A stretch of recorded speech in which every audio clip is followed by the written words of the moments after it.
you've made it hopefully to the right room. This is the Cartopy tutorial. And the tutorial is entitled Around the World in 80 Ways. And that's a play on the excellent book written by Jules Verne, Around the World in 80 Days.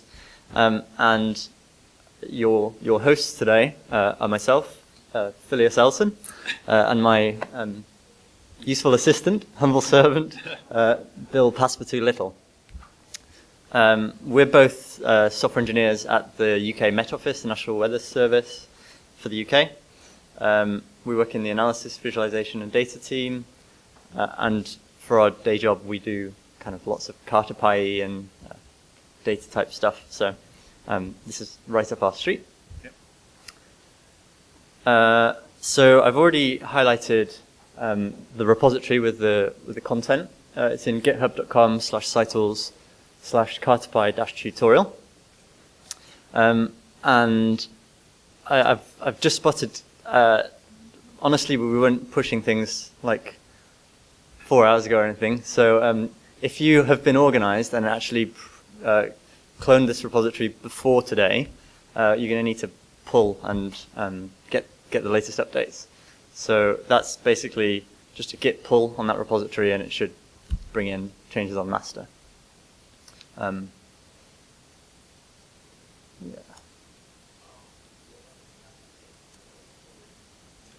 Yeah, maybe 1 o'clock in the morning, or maybe 5 o'clock in the morning. We're not sure.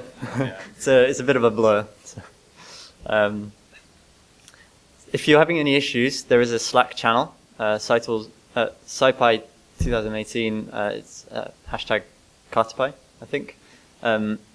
Neither Bill nor myself have access to that Slack channel while we're presenting, but we've got a couple of helpers around the room who'll happily do that. In fact, I'm going to point them out. In this corner, we've got Juan Nunes Iglesias.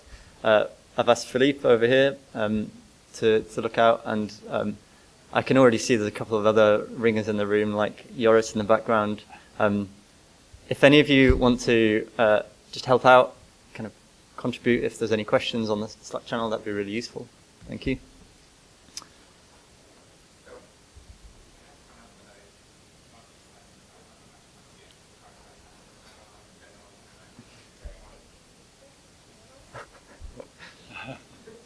Great.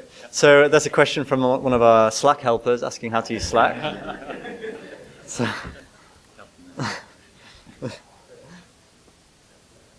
I would say, ask on Slack, but a bit of a problem. I am now on the Slack. Yay. Okay, so let's get going without further ado.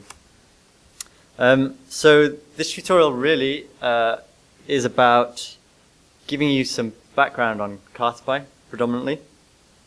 But we're not going to shy away from using kind of geospatial terms. I'm going to talk you through some of those concepts. And I guess Cartopy doesn't sit on its own in an island. It is part of a bigger ecosystem. And we want to give you an experience of using those tools kind of, as I say, Cartopy and friends in a kind of cooperative way. So that's basically what we're trying to get out of this. Yeah. So as I say, the repository's there, github.com/scitles/cartopy-tutorial. And for those that have just walked in, if you've been organized and pre-cloned this, please pull, because we've made some recent changes. There'll be a couple of handouts coming around for some of the exercises that we do. There's a requirements.txt to kind of get all the dependencies installed. Can I get a quick show of hands who's already got a working Conda environment? Okay, that's pretty good. So it's super useful if you've already done that, because it takes quite a while to kind of download everything and install it. If you haven't, there are some instructions on the README of this repository. And if you get stuck, throw it on Slack, and hopefully someone can help you out. Yeah, so that's the channel. Hashtag Cartopy on SciPy2018.slack.com. If all goes terrible and you're not able to install on your machine, there is also a MyBinder link on the repository. I'll click on that, in fact.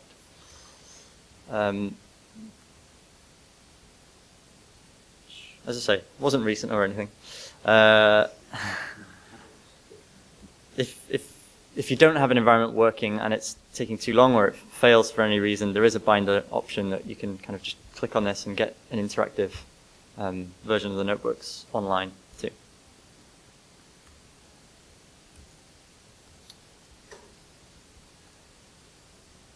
Okay. So this is pretty much the outline of what we're going to try and do today. We're going to start with some kind of basics about what projections are, and not shy away, as I say, from using geospatial type words. We're then going to, actually that whole section is pretty much not going to touch Cartopy at all. It's going to be kind of an interactive learning experience that hopefully will set us up for the next section, which is about Cartopy and the Matplotlib interface. And then we'll start looking at, this is where really Cartopy and friends come in. We'll then start looking at how you interact with some of these tools that are part of the wider ecosystem to do quite powerful things. I guess before we go too much further, we should say that neither Bill nor myself are particularly experts at geospatial stuff. And in fact, writing this tutorial has been quite an eye-opener, even though we were able to kind of write Cartopy. So take that to heart. Don't feel like this is some complex thing. We can hopefully get through it, and yeah, we'll all be able to use kind of consistent words and understand what things like projections really are. Okay. That is that. So that's some background. I'm going to stop for a second, stop speaking. Is everything going okay in terms of installations and getting the materials? Do we need to? Okay, so this really focuses on map projections more than anything else, if I'm honest. We'll use some of the geospatial terms whilst going through that, but it'll just give you a sense of what projections there are and why there are different projections, I guess. So again, purpose for this really is to help you understand the terms used in Cartopy documentation and the wider geospatial literature. And just as importantly, given that there are lots of map projections out there, to help you get a sense of when a projection might be appropriate for your particular application.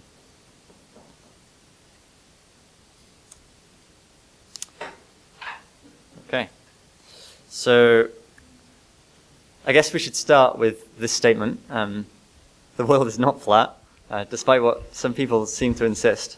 And there's lots of ways we can prove it.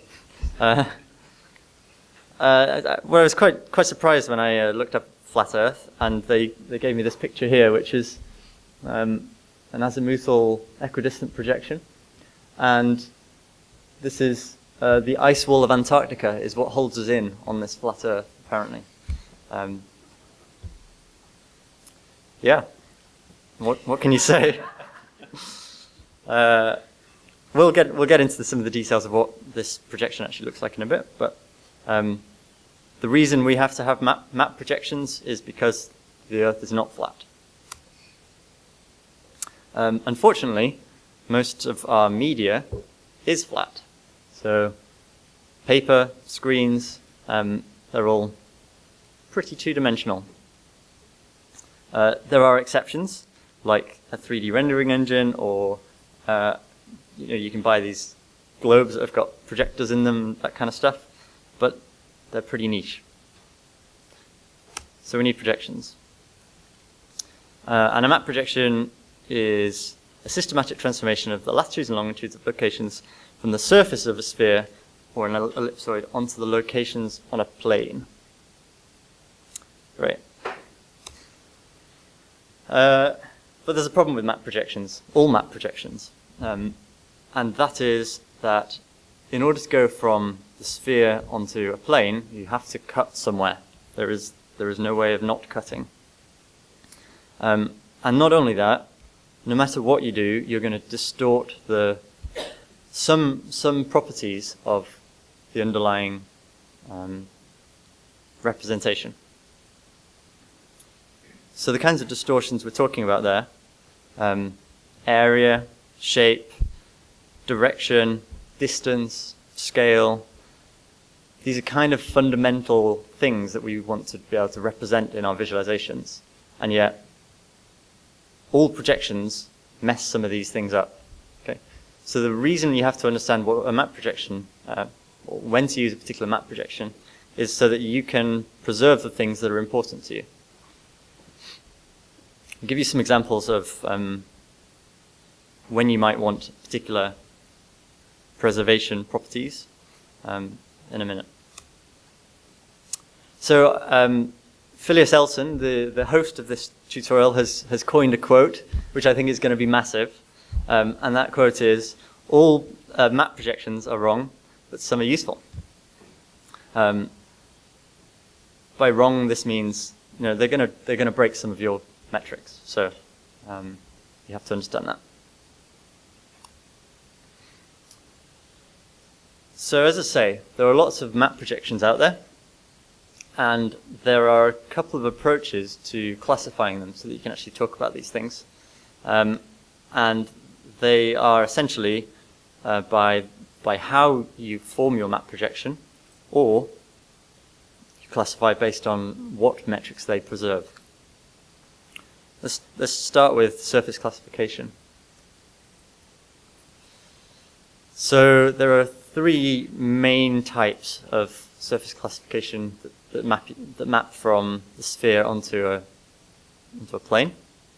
You can use cylindrical type projections, which the name kind of gives it away. You construct a cylinder and you map the lats and longs up onto your cylinder. There's azimuthal, which is a plane that you put on top of your sphere and project out. Or there's the conic form, which I'm not even going to try and describe. The thing is, this is a really nice kind of simple way of separating your types of projections, but there's only a small number of projections out there that actually fit nicely into these categories. After that, you start having things like pseudo-cylindrical, pseudo-azimuthal, or you have all sorts of random things like things that are basically bolted together that are none of the above. So this approach is only kind of so good. But cylindricals, as I say, this is basically a cylinder mapping to the lats and the longs. And one of the defining features of a cylindrical projection is that meridians and parallels are straight and perpendicular. Okay, so as you can see on the map there, your meridians and your parallels are perpendicular and straight. Okay, and this image is really nice because it gives you some of the other words. I'm not even going to use them, but yeah, you can rotate the cylinder. It doesn't have to be aligned with the poles, and you end up with kind of an oblique. Or if you go entirely rotate 90 degrees, you get a transverse.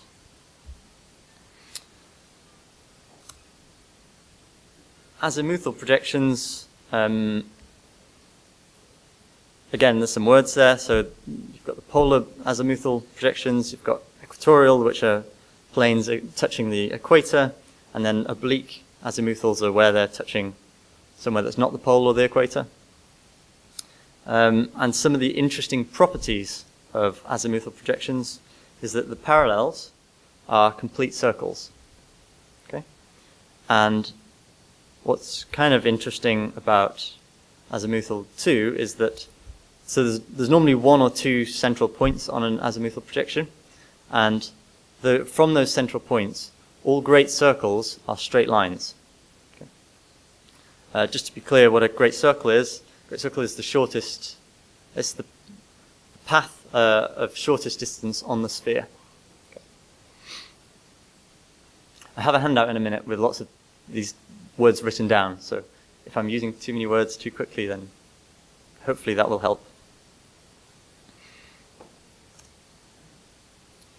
And finally, the conic projection, again, not going to talk too much about it, but what's interesting about conic projections, or what's kind of iconic about conic projections? Sorry. Meridians are straight lines, so they're not parallel, but they are straight. Okay?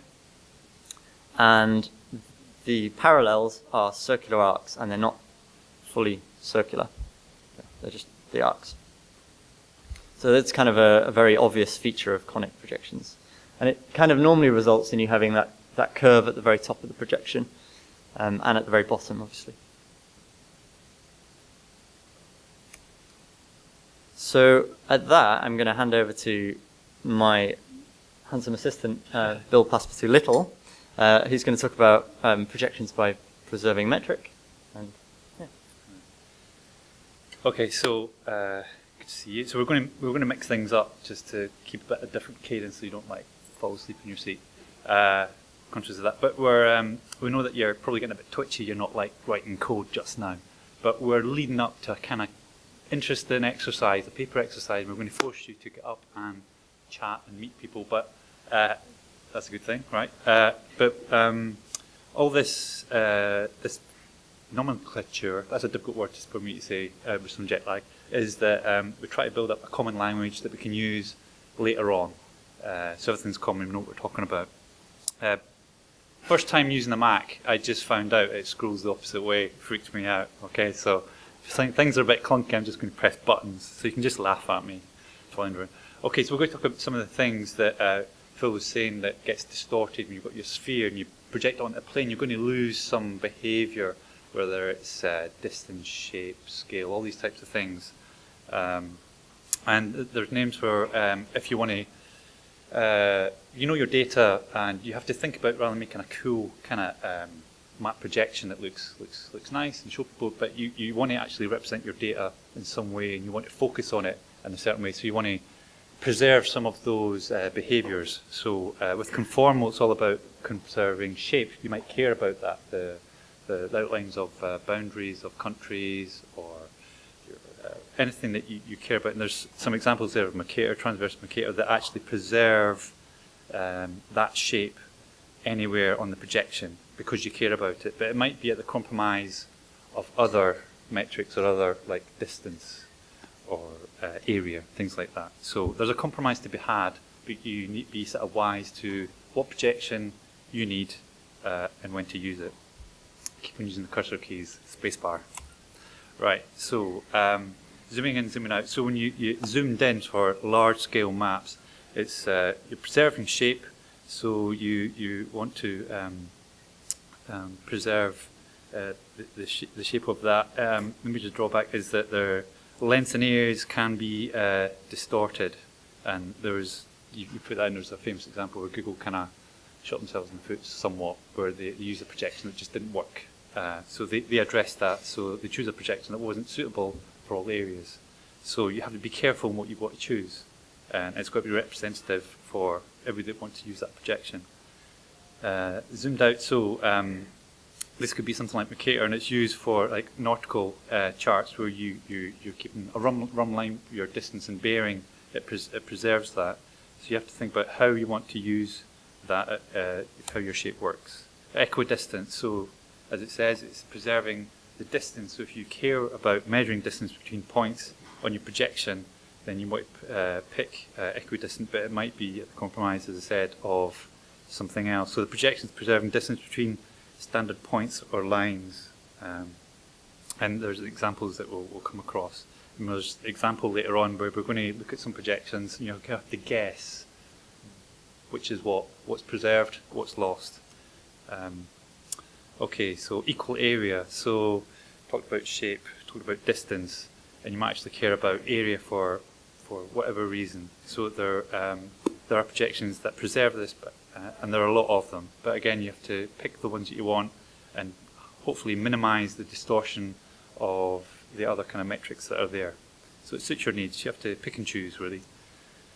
And of course, nothing, as Phileas said, it doesn't fit neatly into buckets like that. Life's just not like that. So there are compromises that you can make, and there are projections out there that they might not cover all the bases, but they're good enough to show your data in a way that you care about the most.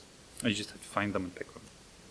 So, a lot of words, and it's nice. I'm quite visual. I like to see what we're talking about, and we have the Tezos indicatrix, which is it's a way in which you can see for a projection what's happening, what's going on, how is it being distorted in terms of distance, shape, and area. And basically, you're drawing on projecting onto your chosen projection circles that are there that can get distorted depending on the projection. So here we see that we've got does this work? Yes, it does. So with this kind of example, you're seeing that you've got nice circles here, but as you're going up in near the poles and latitudes, there's some squishing and stretching of the circle. So that tells us a lot of information. And how does that help us? So going back to the three things: conformal, equal area, and equidistance. So given that, circles in the sphere will remain as circles because they're being preserved for the shape. So that's a hint that projection can be conformal. Okay, pretty obvious. Equal area. So circles of constant area in the sphere so they could be distorted, but you could sort of guess that they might cover the same sort of area by looking. So they might be stretched, lose their shape, distance might be lost, but the area is roughly the same. You can kind of judge it by eye. And another sort of heuristic that you might want to use is that when you look at Greenland, it should be in a ratio 1:14 with Africa. So if you see it really stretched, then you know it's not equal area. So these are little hints that you're going to have to use later on. We're coming up to an equidistant. So the distance, these are preserved along the meridians. So in your projection, you'll see, particularly if you look at the meridians and the parallels, the distances will be the same. They're not going to be stretched. Okay? So that's another little hint there. Okay. So this is the fun part. This might actually blow up in our faces, or it might actually be fantastically good. So Phil is going to go around. He's handing out some handouts, obviously. Basically, this is going to have to be a collaborative effort. You're going to have to get up and chat to your neighbours, because basically you've got the sheet, and on the sheet there is a table, and on the table you'll see there's a projection name. We talked about things being conformal, preserving shape, if it's equal area, if it's equidistant, and the type of classification that it was. Now there are eight actual projections labelled A to H. Okay, you've probably either got 3 or maybe 4 of them. You've not got all of them. Okay, so what you've got to do is you've got to fill out this table. So you've probably got 3 images, but your neighbour might have a different 3, and then the other neighbour's got another different 3. Okay, so what you've got to do is you've got to figure out, fill out the box in terms of, is it conformal? Okay, is it equal area? Is it equal distance? Okay, and once you've got that, then you can work out for each plot A, B, C, D, E, F, G, H. If it matches up with this, you should be able to write in, complete the table and say projection A is Mercator or whatever. Okay, is that clear? Yeah. Any questions? So you're going to have to chat. How long are we going to have on this? Okay, so in the interest of kind of giving you all the same information, how about we talk through this number A, and then we can build up from there. How does that sound? Does anyone want to talk us through any of the particular properties of this projection? So I guess we want to find out first about whether it's conformal, Then we'll talk about equal area, equidistant, and its type. So, is this projection conformal, and why? Okay. Okay, so someone said no because the circles aren't the same size. Okay. Yeah, and has corrected yourself because they're not circles, right? So conformal is about whether these are circles or not. So on the sphere, these are circles. But when projected onto this map, they're clearly not. We've got an awful lot of stretching going on, if I can find a mouse, down here. Okay, so quite clearly, this projection is not conformal. Okay? Everyone happy with that conclusion? Equal area. This is slightly harder, and because humans are kind of notoriously bad at determining area, so this is why we got this exercise wrong when we were kind of doing it ourselves. But this one, hopefully, is kind of visible. Are these circles on the sphere represented in an equal area on this map projection?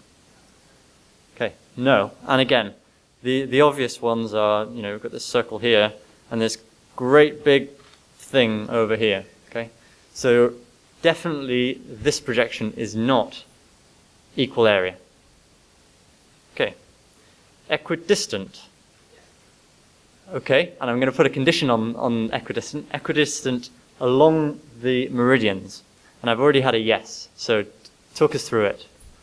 Why is it equidistant along the meridians? What visual clues have you got there?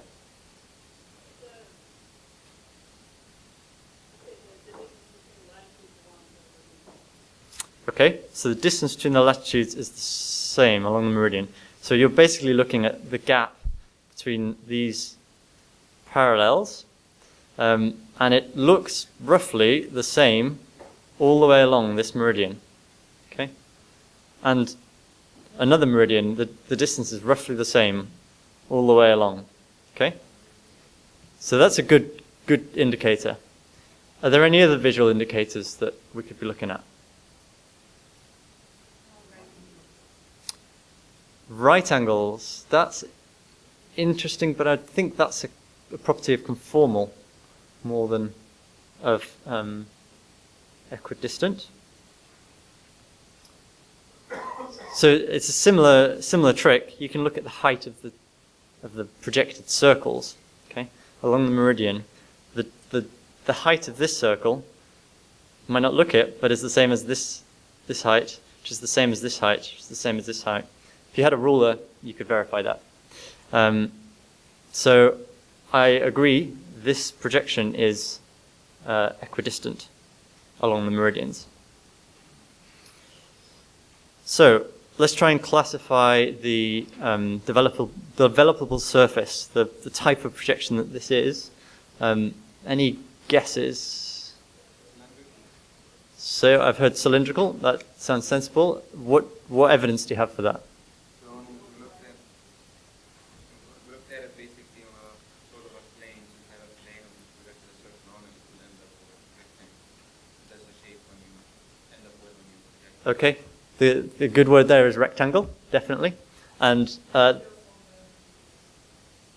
right, meridians and parallels are straight, cross at right angles.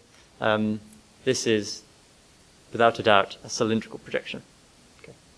And hopefully, if I bring up that tab, if I can actually escape from here, maybe I can. Hopefully, if we cross-reference this table, we should be able to see that we said no to conformal, no to equal area, yes to equidistant, and that it's a cylindrical. Okay, and the no, yes, cylindrical turns out to be an equidistant Plat Carré projection. Okay, so you've got now 1/8 of the exercise complete. I might talk you through one other projection before we go too much further. No, I won't. I'll let you go too much further, and then sorry. I am cruel. If there are any questions, just put your hand up and we'll keep coming around. But keep going on this exercise. There's still quite a lot to be got out of this. Okay, so there was a natural lull in volume there. And I think that's a signal that probably we've kind of done this one enough. So let's talk through what you found. Hopefully you'll have made the same mistakes that we made, because we're all human, we make mistakes, and we'll learn from that. That's kind of the idea. Okay. So we've looked at A. So I just wanted to say thank you as well for engaging in that exercise. It was great fun to see everyone kind of talking and not using computers. I know this is a tech conference and everything, but this is about people as much as anything, this conference. So B. Does anyone want to talk us through some of the properties of B?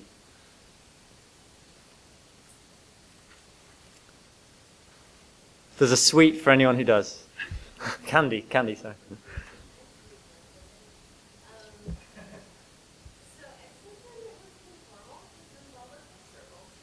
Okay, so the suggestion is it's conformal. Excellent.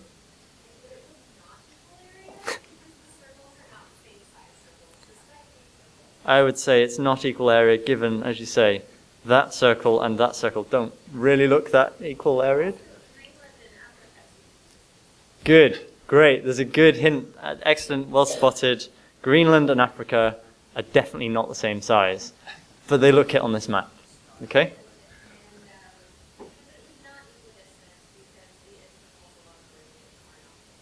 Okay, and not equidistant because this length and this length are definitely not the same. Great, okay. And what type of projection do you think this is? Okay, and what clues do you have to say that it's cylindrical? Okay, yeah.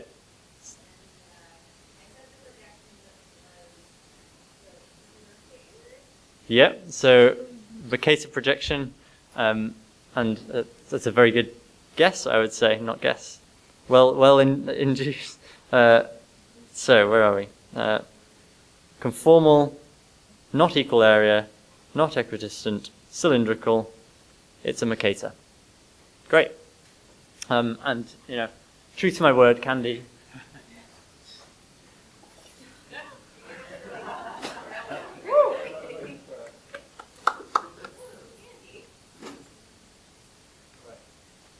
I can't run up all the stairs for everyone, so you'll have to come down and get it if you want some candy. So next plot, if I can not get lost. Right. So slightly different. Anyone want to talk us through some of the metrics? You don't have to talk us through all of them if you don't want to. So it's conformal because circles are circles on this map. Yeah, great.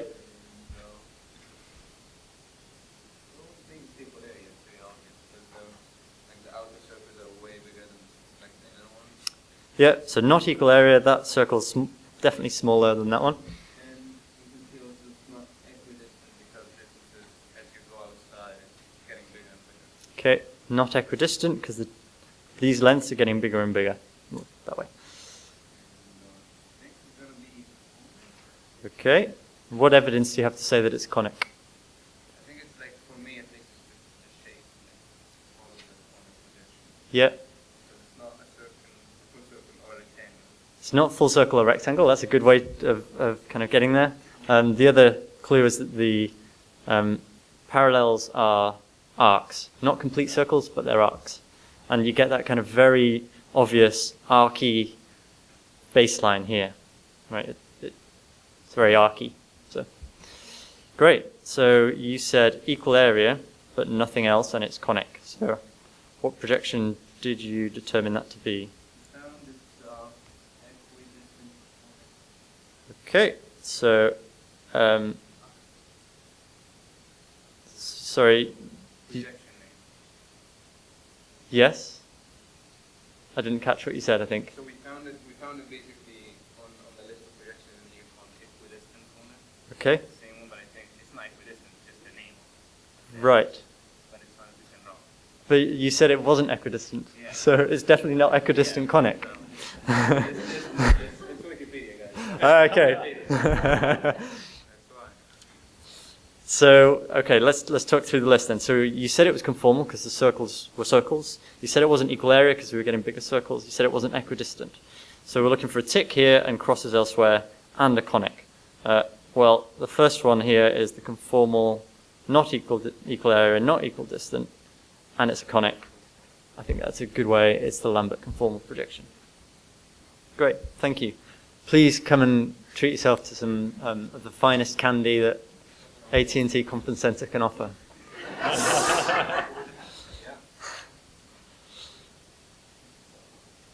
Okay, again, very different projection.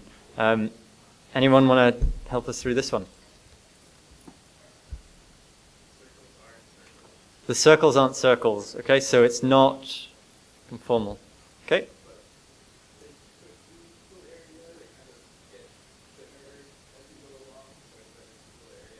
Okay, so they're getting thinner, so it could very well be equal area. And as we said before, humans are terrible at guessing whether it's equal area or not. So.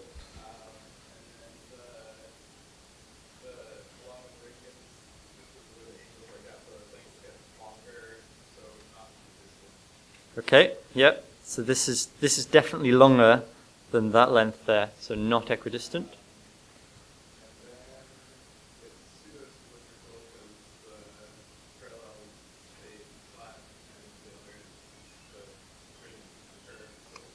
Pseudo-cylindrical parallels are parallel, but meridians become curved. Yep.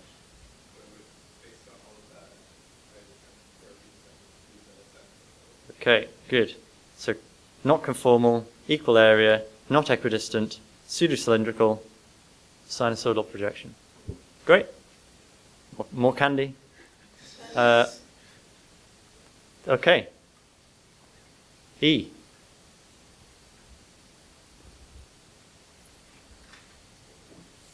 Any volunteers? Okay.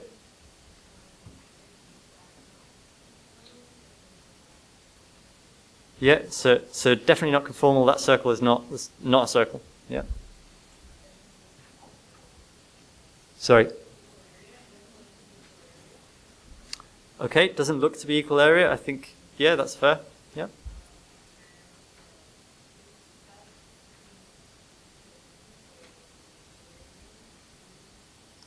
So along the meridians, you're saying equidistant. So this came up a few times in conversations.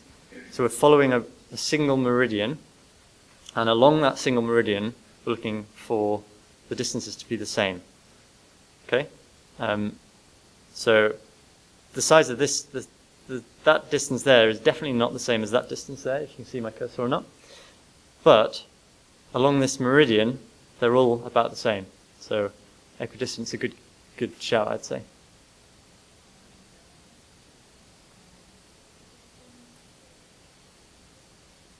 Yeah, azimuthal because we've got complete circles for the meridians.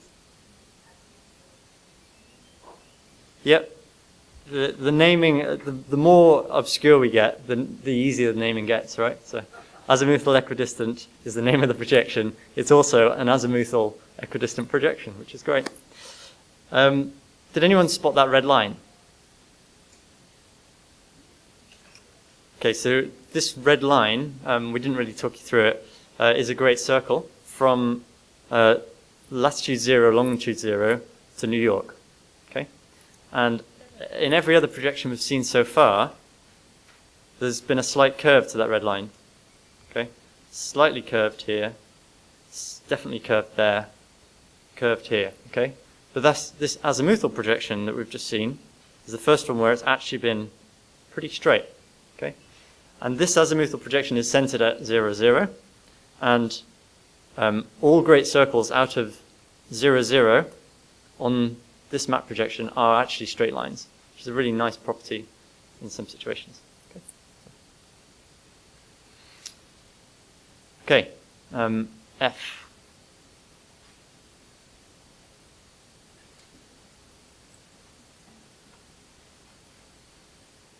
Any? I think F is going to be informal. Yeah, so Optimal circle. the circles are definitely circles, and yeah, conformal, Yeah, not equal area. not equal area. And, I think they're equidistant. If you go to one to The suggestion is that it's equidistant, but I'm going to zoom in a little bit and try and take another look at that. okay. So, yeah, I think that circle there, if you use the little hand cursor, it kind of, yeah, definitely that circle there is significantly taller than that circle there, and it's on the same meridian. So I think it's not equidistant. Okay. And the classification of that projection? Azimuthal projection, yeah, again, that same property that we saw last time, that red line is a straight line, the great circle's straight. And as you say, we've got the complete circles. Complete. Yeah. So The distances on that great circle from 0, 0 is the distance of the great circle is not preserved. 0, 0. The direction of the great circle is preserved. Direction and distance from 0, 0. So at the center of the Earth, if you're at that location, Yeah, and you want to know how far is it to New York City, yeah, or how far is it to Antarctica, yeah. you can measure it. Okay. You sound very confident, so I'm going to take you on your word for that, because it always blows my mind. Okay, that's good fact. So to the floor of the airport, down, Right, how far are we from? right. Okay, it's good knowledge. I mean, we said no to conformal, no to equal area, we said also no to equidistant. You said yes to conformal, Oh, yeah. because the circles were still circles. Okay. So the name of the projection, stereographic, yeah.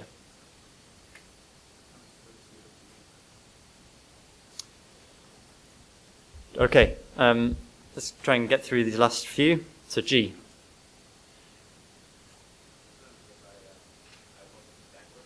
Okay, so you worked backwards on this one. So you knew the name of the projection then? Yeah. Right. Yeah, so you know it's a Robinson.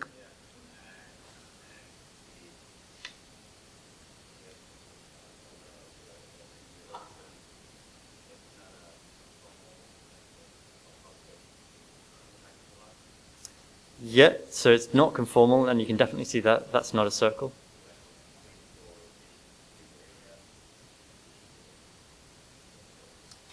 Okay, so you said about equidistant there. Did anyone get that wrong? Because I did when I did this one, because that looks quite equidistant to me. Does everyone else get this right? Yeah. They kind of looked like it to me.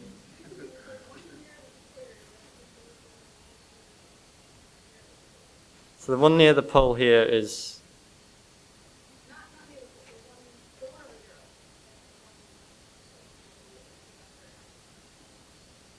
Okay.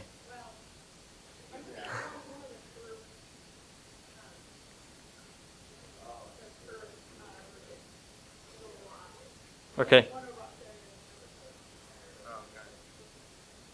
Yeah, that's fair. I didn't have a good eye for that. I'll get this wrong. So. I got that wrong as well. Yeah. But no one else did. So that's excellent. We should come to these guys. They should teach us. Yeah, yeah. And you were about to tell us the classification of the surface. Okay. Yeah, that's fair. Did anyone get more specific than other in the end? Pseudo-cylindrical. So what properties did you pick out that suggest that this is pseudo-cylindrical? Okay, so parallels are actually parallel, and the meridians are curved. Yeah. Okay. Great. He did the same for figuring out that this is a Robinson. And then he was like, okay, so what properties does a Robinson have? Yeah. Sorry? Of course you can. Come and get candies. Yeah. You take two. Right, last one. Someone who's not already been offered candy. Anyone? Oh, yeah. You should come and get candy. I'm putting your hand up as well. Yes, please. Okay.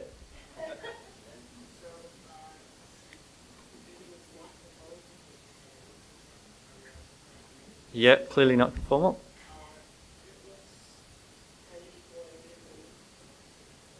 Yeah, roughly equal area.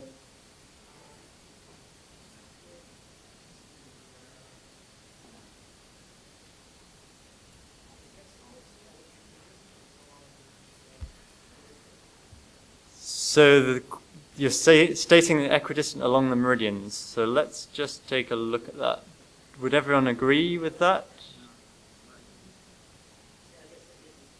Yeah, so my little hand cursor thing here is roughly the height there, and then it's nowhere near the height there. So I'm pretty sure that's not equidistant. And you can also see that the distance between here and the distance between here are definitely not the same. So yeah, not equidistant.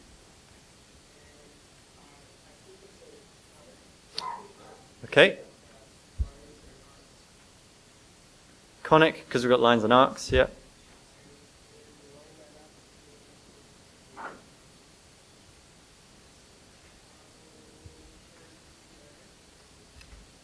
Yeah, so a conic projection that's equal area, the Albert equal area conic projection is right. Excellent. That's that exercise. As I say, thank you for engaging and kind of making that a fun exercise and communicating. That was really enjoyable and could have been less enjoyable, definitely.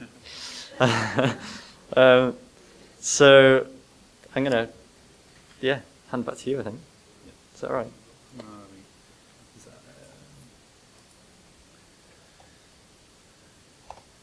Can you get to the tab, Phil? Did you get to the tab at the top? Yeah. There you go. Okay.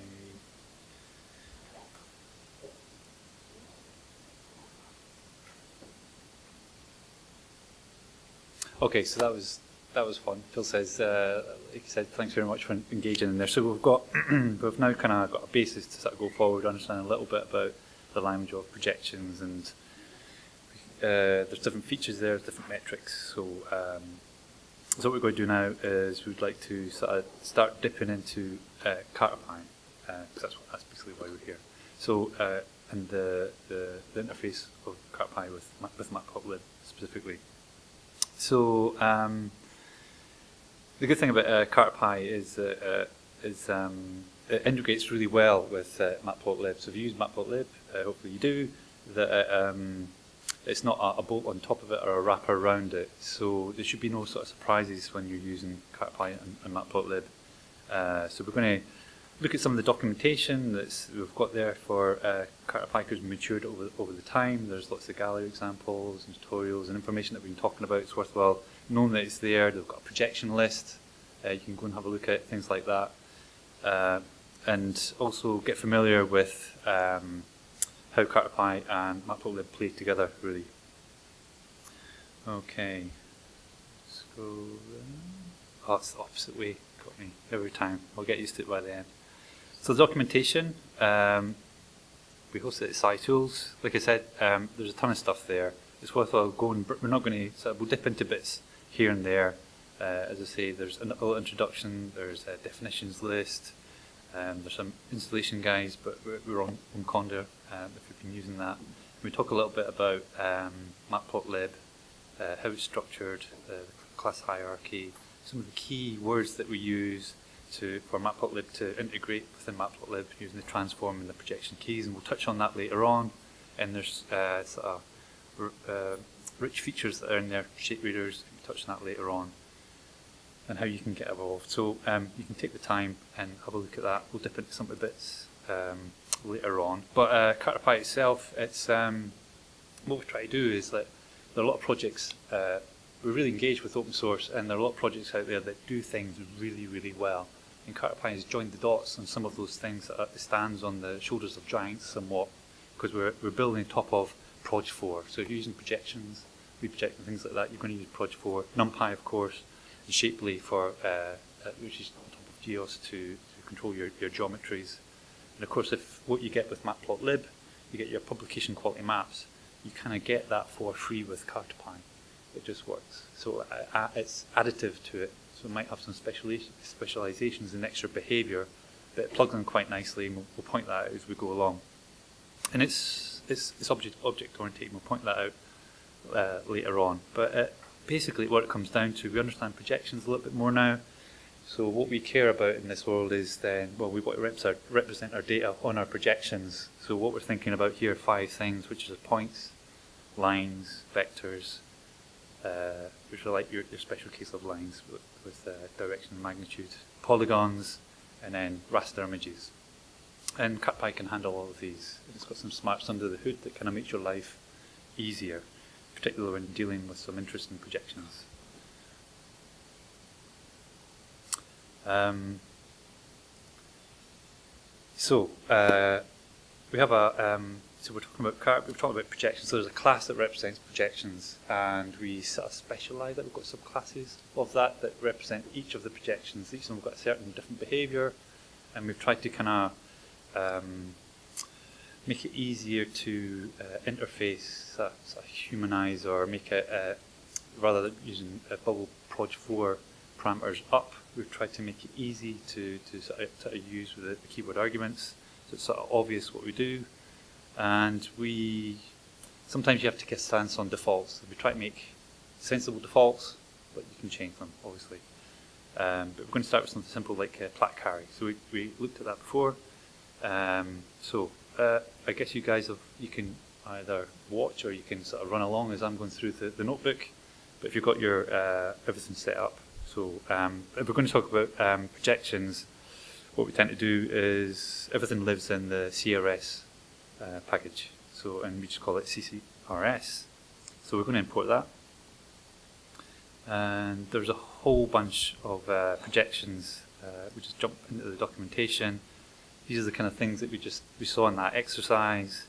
We've got information about each one, keyword arguments that come in. So plat carry, we've got you can change the central longitude in the globe that's there, the upside datum that's underneath. There's lots there. You've got each of the representation, and then you can see how you can control that projection, what keyword arguments you can pass in to control it and manipulate it in the way that you want to visualize your data. So that's all there. We're not going to go through them all, but it's worthwhile knowing that we keep going back to that again and again as developers. So it's a useful kind of resource to have. So okay, so we've imported CCRS, and now we're going to instantiate a class. So it's simply we're just going to create a projection, and sure enough, Cartopy has come back. It's created a projection. We've got one. So what can we do with that? We're in the world of projections, so we want to see what we've got. So let's this is where we integrate with Matplotlib. Matplotlib, needless to say, just as an aside, you don't need to use Matplotlib with Cartopy. You can just use it for projecting your data. And if you want to visualize it, you can use Matplotlib. But it sort of stands on its own in that regard. And I think we've got some exercises later on that sort of show that, because you might not want to actually plot your data. You just want to change the numbers and reproject it. So we're talking about Matplotlib.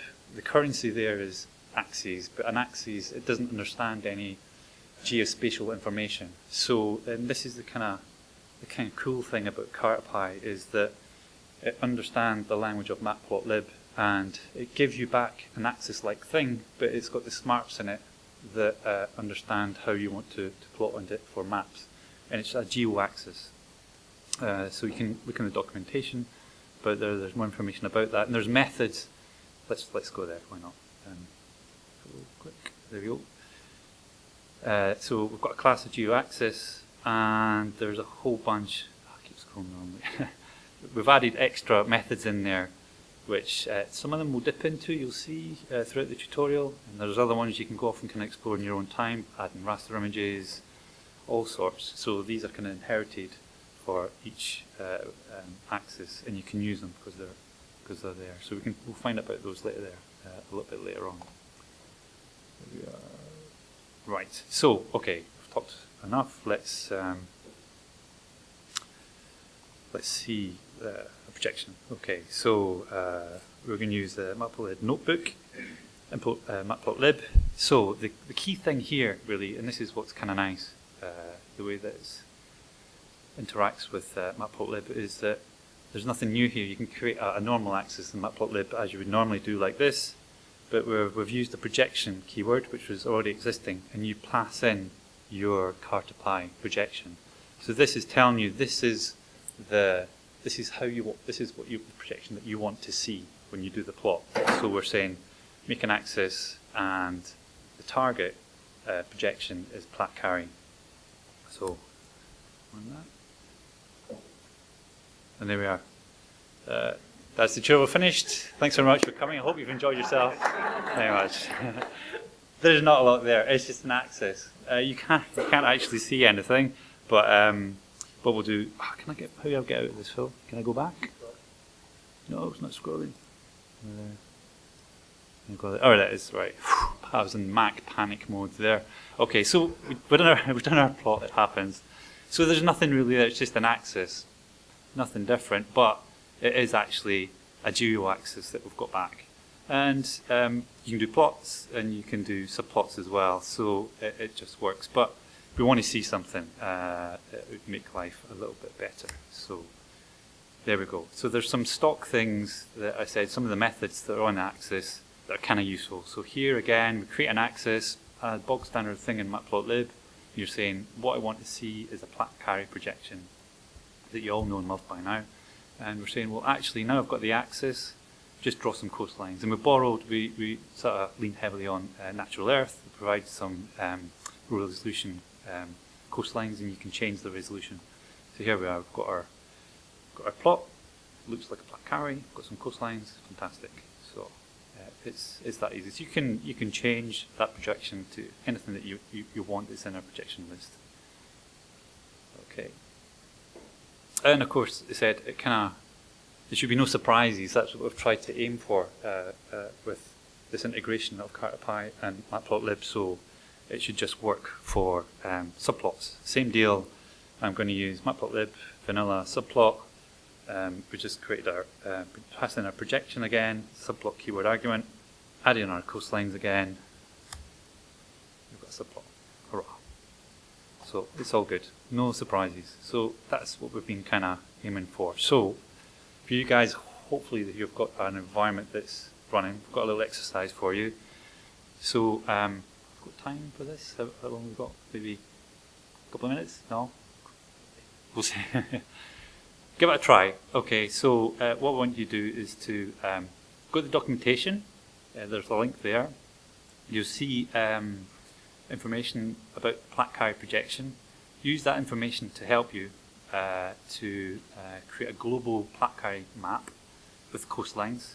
But the difference is, we've just done that, but the difference is I want you to center it on the dateline, which is 180 degrees longitude, rather than Greenwich Prime meridian. Okay, so use this cell in here to write your answer. If you clicked on that, you'll get the answer. So you can click on it and have a look if you want. But just try. It's not a million miles away from the example that we're using here, but you have to do something different to tell the projection where the central longitude is. Shall we give that a try? Or is enough people got their environment up and running? Hands up if you've got your environment up and running. Right, do you want to give it a crack? See, 5 minutes? Got time for that? Yep.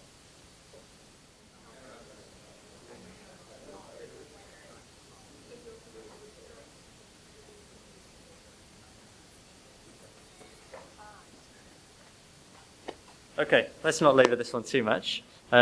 So hopefully you managed to get to the documentation. So Cartopy docs.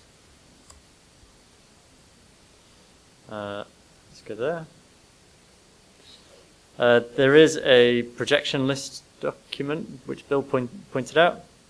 And the Platte carrier projection is the first one, because it's kind of a pretty common map projection. And there's this keyword on the map, on the Platte carrier class, central longitude, and it's that we want to change. Okay. I'm completely lost now. There we are. So we've already imported Cartopy CRS as CCRS, which is kind of a common pattern. I'm just going to put it into a variable, ccrs.platte-carré, and that central longitude there, we can just set it. Okay. Before I go too much further, it was suggested that I point out that you can look at the documentation for this class in the notebook directly if you want to. So you can just put a question mark after the object that you want documentation on, and Jupyter will pop up a little bit of information, and yeah, you can also see there central longitude can be set. Okay. So that simply can be set like that. Plot.axes projection. So this is that dance that Bill showed us. The projection keyword argument. When you're making an axis, you just pass it a projection object. I'm going to capture that, and finally, I'm going to make use of that super useful method, coastlines. Okay, and if you actually do a plot.show, and don't. Right, so one of the issues is we're using the notebook backend, and you need to remember to make a figure each time you want to make a new figure. Kind of sensible, but easy to forget to do it. And the result, if you're not as zoomed in as me, is a map centered on the antimeridian, approximately the dateline, in Platte carré. And I have the same issue of scrolling out of there. Good. Any questions on that? Have I done what the solution told me to do? Yeah, so it captured a Platte carré object, 180, and used it in exactly the same way. Okay. Any questions? Observations?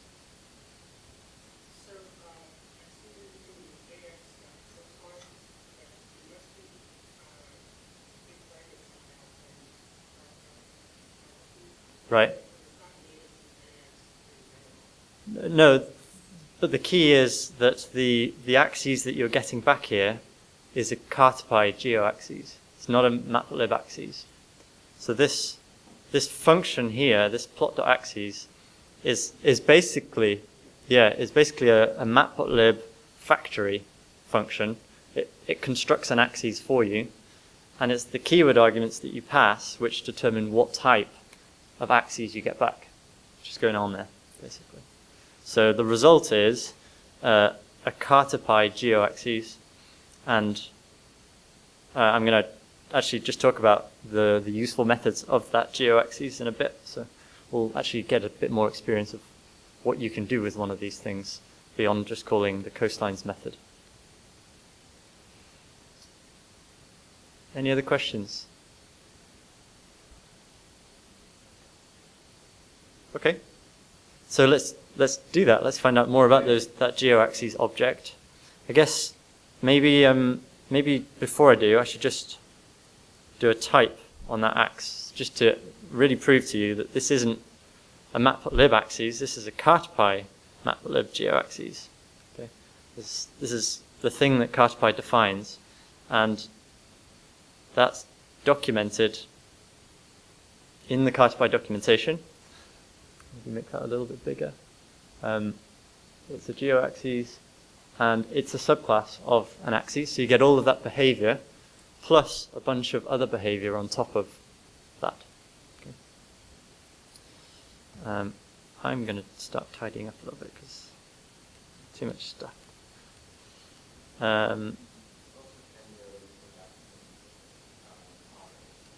That's a really good suggestion, yes. So that instance we can also get some docs on using the same trick, the question mark at the end, and it kind of gives us some information there about what's available. Yeah, I learned about that the other day. That's a good trick. If you really want to see how this has been implemented, you can do a double question mark, and it kind of gives you this source. Never done it before, didn't work. Maybe that's in. We found a bug, maybe. Scrap what I just said. One question mark will give you the help on that object. Okay, so we've already seen one of those methods on the geo-axes, which definitely doesn't live in the matplotlib axes, and that's the coastlines method. Right? It doesn't make sense for there to be a generic coastlines on an axis in matplotlib, but it completely makes sense for a Cartopy geo-axes.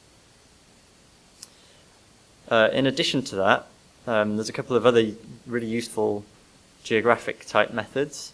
The grid lines method allows you to kind of draw graticules, so parallels and meridians. And there's also a really low resolution natural Earth image that you can just throw onto the axes using stock_image, and that'll give you basically a bit of blue and a bit of green, just so that it doesn't look quite so white.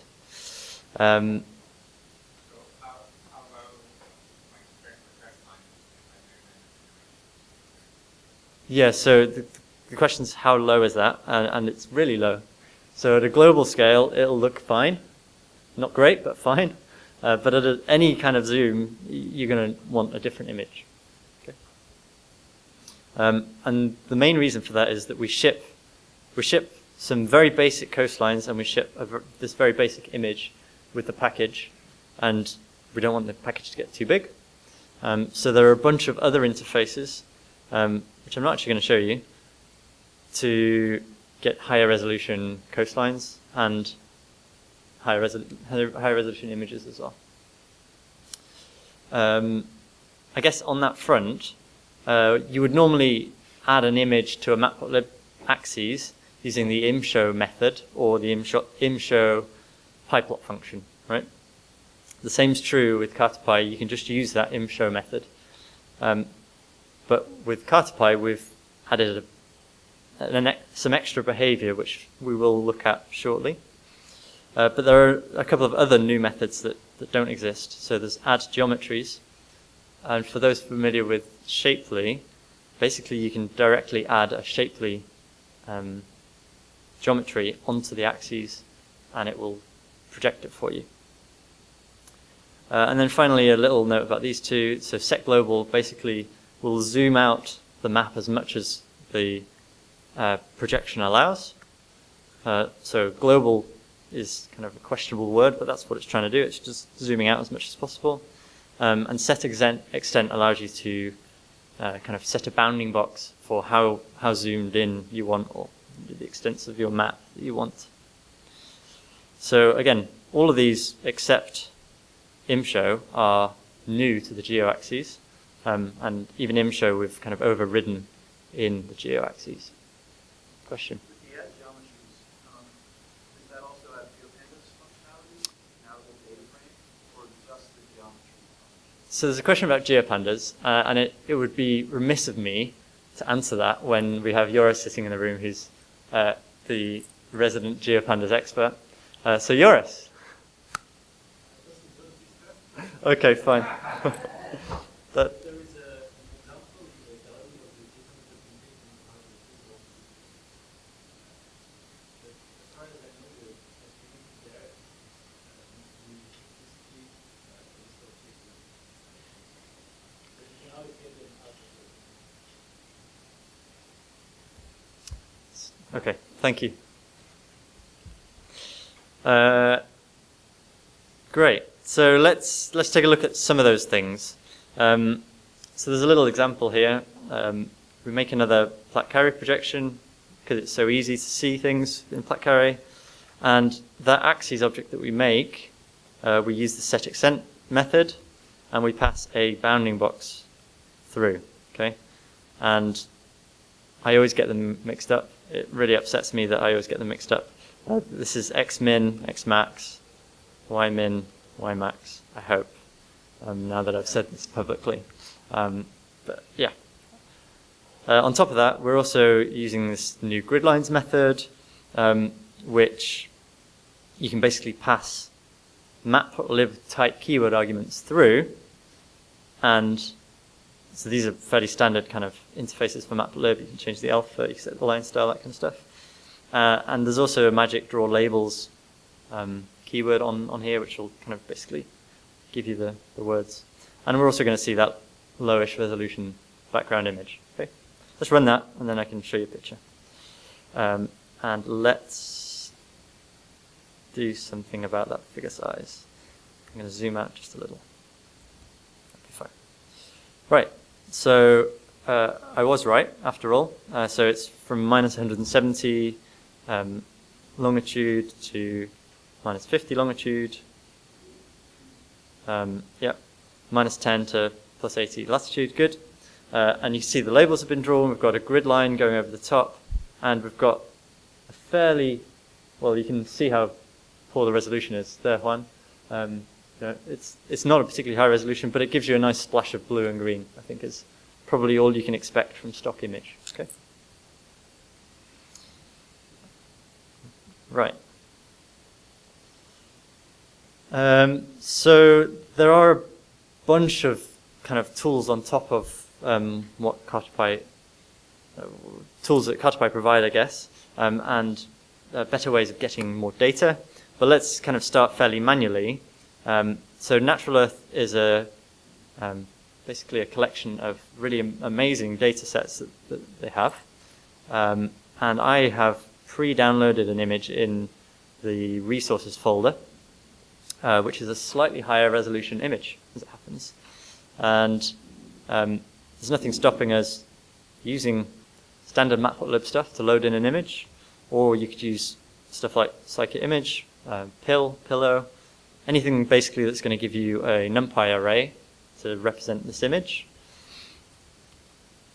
And it's 1000 by 2000 by 3 color channels. And in addition to that, I'm all over the place here, excuse me, I'm also going to load in a states shapefile. Okay, so this is a shapefile which contains the outlines of the, I think it's just US states. Okay, and we can use Fiona for this. GeoPandas would work just as well if you're familiar with that, or you can do the really manual approach and use PyShape. In this case, I've just used Fiona. So basically, I now have an array up here which represents an image, and I have a list of shapely geometries. Okay, these are pretty fundamental geospatial data types that have got nothing to do with Cartopy really. And you just add them to a Cartopy geoaxis by using fairly standard methods. So imshow will do the trick. You add an image, that's the array. This is a matplotlibism to tell you that the pixels start at the top rather than starting at the bottom. Again, with matplotlib, you can control the location of where this image should be plotted, so we do precisely that. But there's this really big, important thing that you have to also know about when it comes to Cartopy, and it's this keyword here, the transform keyword. Okay, and this is basically this is kind of one of the major points with Cartopy is you can specify the map projection that you want and the transform of the data that you're adding when you add it. Okay, and we'll see this time and time again. So keep coming back. I'll point it out again, I'm sure. But we're specifying the transform of the image. And then this geometries method, add geometries method, basically we pass that list of geometries, the coordinate reference system that those geometries are in, and very standard matplotlib keyword arguments when you're making any type of patch or, matplotlib patch, I guess. Okay, I'll stop talking. Let's look at picture. So we have now definitely, I can see it, I hope you can see it from back there, a higher resolution image here, which is much more pleasant. And I've overlaid US states on top of that image. Okay. So all of this is basically additive on top of Matplotlib's standard axes methods. We're just adding geospatial aware data on top of that. Yours.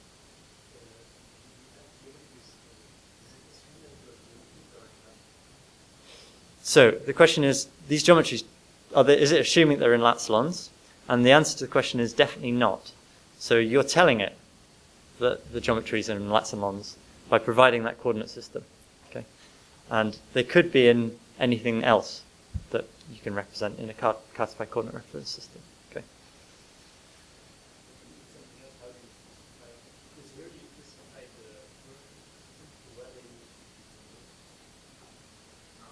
No. So the question is, are we specifying here the target coordinate system? And the answer is completely not. This is the coordinate system of these geometries. Okay. And if you want to change the target coordinate system, you do it in your map projection when you're setting up your axes. Okay. So the map that you're producing is defined in the axes. The axes knows what map it's making. And when you're adding data, you're telling it what coordinate system your data is, not what it should go to. Okay. Thank you. That's a very useful thing to get clarified. We'll talk about this again more, but does that make sense? Is everyone comfortable with what's going on there? Okay.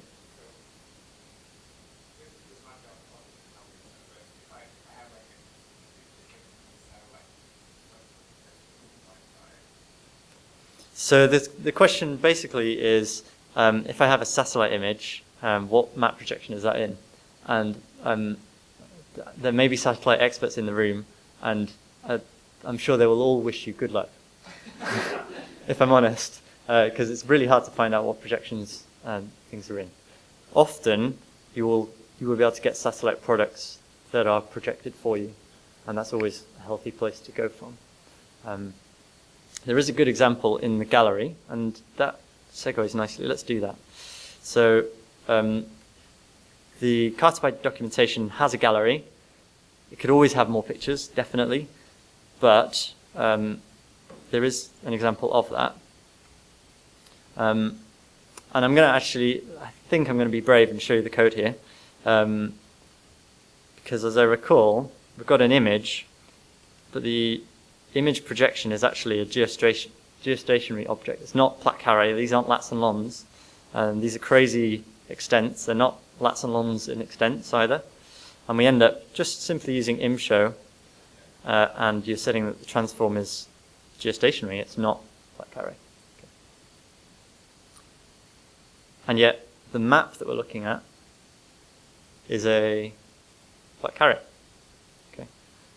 So a bit more scrolling, sorry. No, there we are. Got myself in a puddle. It's not plat carré, it's a Miller projection. But the key is the projection of the image is not the same as the projection of the map. Okay.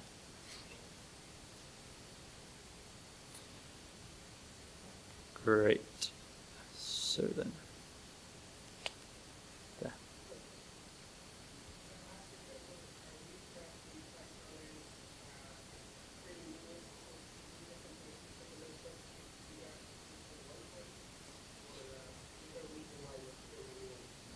Right, so the question is, the three examples I've put forward now have made three separate instances of plat carré.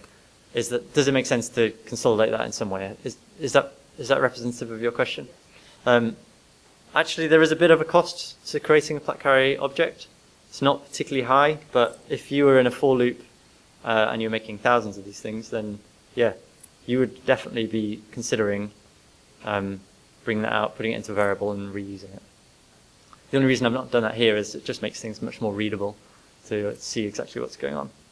And it also means I can do crazy things, I think. And this is never a good idea, but I'm going to do it anyway. Hello? Oh, no, okay. That was a terrible idea. Let's not go there.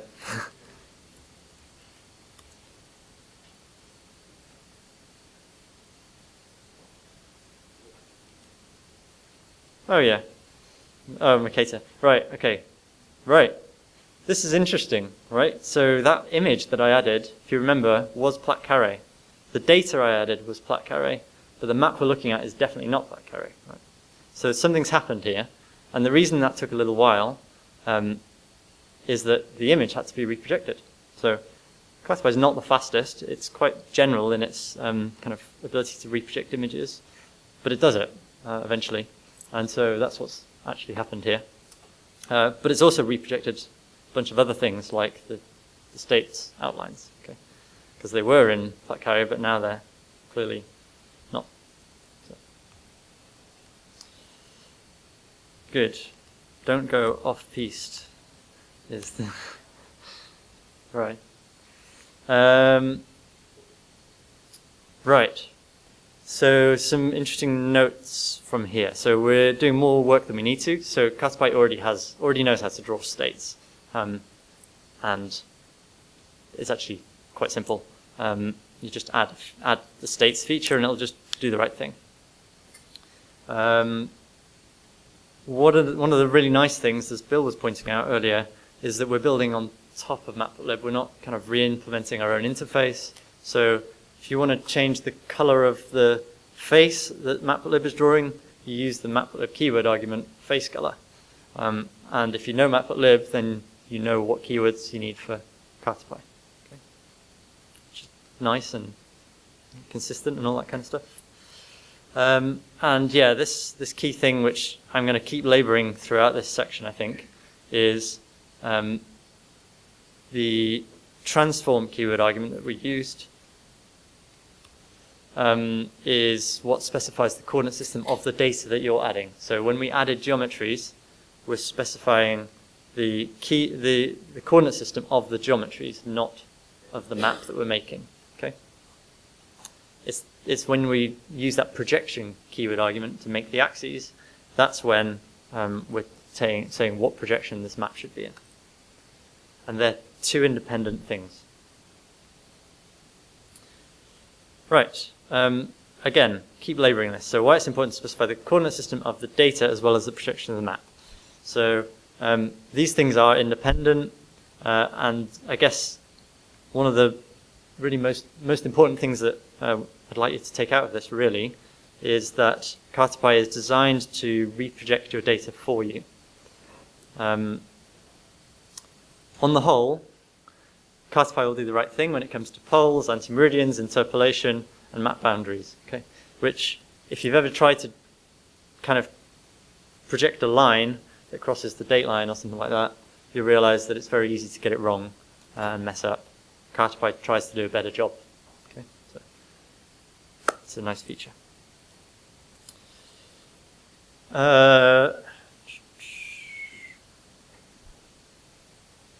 Okay, so I guess a little bit more about that transform keyword argument is in order. Sorry, question. Great.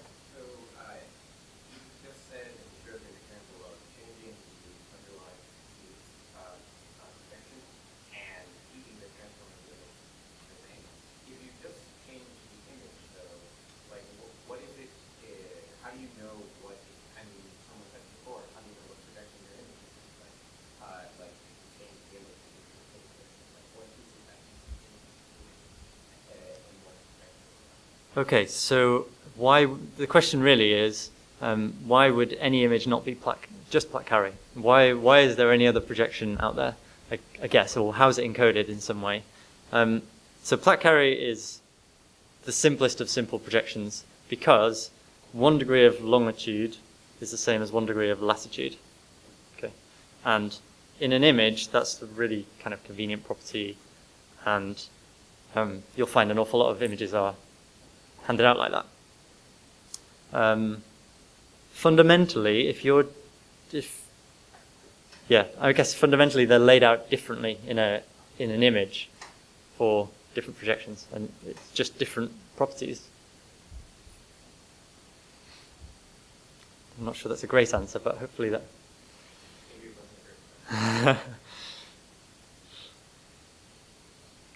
Right. So let's dig a little deeper on this transform side of things. And let's start drawing a line between 2 points. Okay.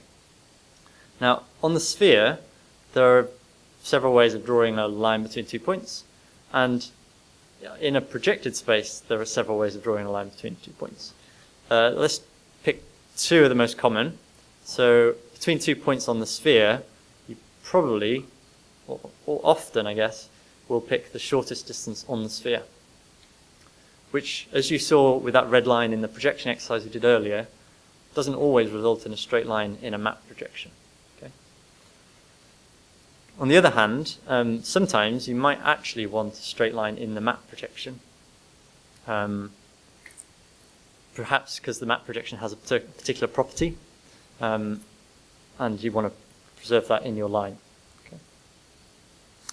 So there's a little example here. We've got picked out some coordinates of two cities, where we've got the longs and the lats, picking them out, and we're just using matplotlib here, axes.plot. I should say that could equally be plt.plot. It doesn't really matter, just prefer to use the axes object method, pass the x's and the y's, and again pointing out lons and lats, not lats and lons. You'll find that ubiquitously in Cartopy that pretty much lons come before lats, x's and y's. So standard plot with the transform keyword argument, and I'm saying plat carré, these are lats and lons. Okay, the default plat carré instance represents lats and lons nicely. And yeah, I guess I've added a label, and we'll see what that looks like in a second. Let's plot this and go from there. Let's look it through a bit more. Right, so we've got something to talk about now at least. So we've got two lines between 2 points, and they're not the same line. Okay, one is clearly a straight line between the 2 points in this projection, and the other is clearly not a straight line in this projection. Okay, but it turns out that this not straight line thing is the shortest line on the sphere. Okay, it's a great circle, whereas this thing is not. Okay, so let's talk a bit more about that. So the line that the equirectangular straight line is plat carré. Plat carré is a projected coordinate system. It's Cartesian, and a line between 2 points in a Cartesian coordinate system makes an awful lot of sense to draw a straight line in that coordinate system. Okay, which is why we're seeing a straight line in plat carré. On the other hand, there's this other object in Cartopy, the geodetic coordinate reference system. It's not a projection, you can't make a map of it, but it tells Cartopy that when you're drawing a line between 2 points, it wants them to be a straight line on the shortest straight line on the sphere, a great circle. So this geodetic thing is quite magic in that it's kind of telling Cartopy how to draw the line. It just so happens both geodetic and plat carré understand lats and lons. It's just how the line is interpreted which is different. The only other thing that's worth noting here, I guess, is you know that work we did earlier to add the states using add geometries? You can actually just import Cartopy feature states and add it to the axes, and it'll just work. Okay, so useful. Any questions on that? Okay. Yeah, okay. So you're pointing out that the great circle is pretty ugly. It's not particularly smooth, okay? Which is great, and I'm going to move on to that right now. So let's fix that in a second. Any other questions for that? Juan's desperate to know because he gave a tutorial the other day. Right. Actually, I'm not going to go straight onto that. I'm going to go onto that in a second after this section, if that's all right. Remind me of the question if it's not answered.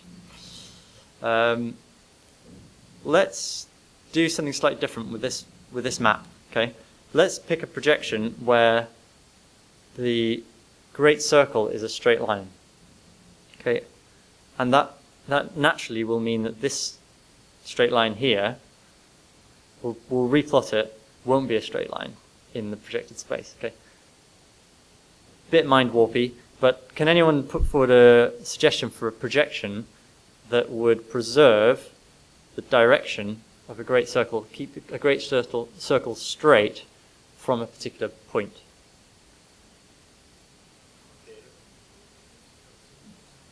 Mercator's a suggestion. That's interesting. It's not quite right, but I can see why someone might have said that. Who was it that said it? Right. A stereographic would do the trick. What kind of projection is stereographic? What's the developable surface of a stereographic projection? Yeah, azimuthal, someone said. Yeah, right. And all azimuthal projections have this property where from the central point, the great circle is a straight line. Okay, so we could pick any azimuthal projection. Stereographic is a great example.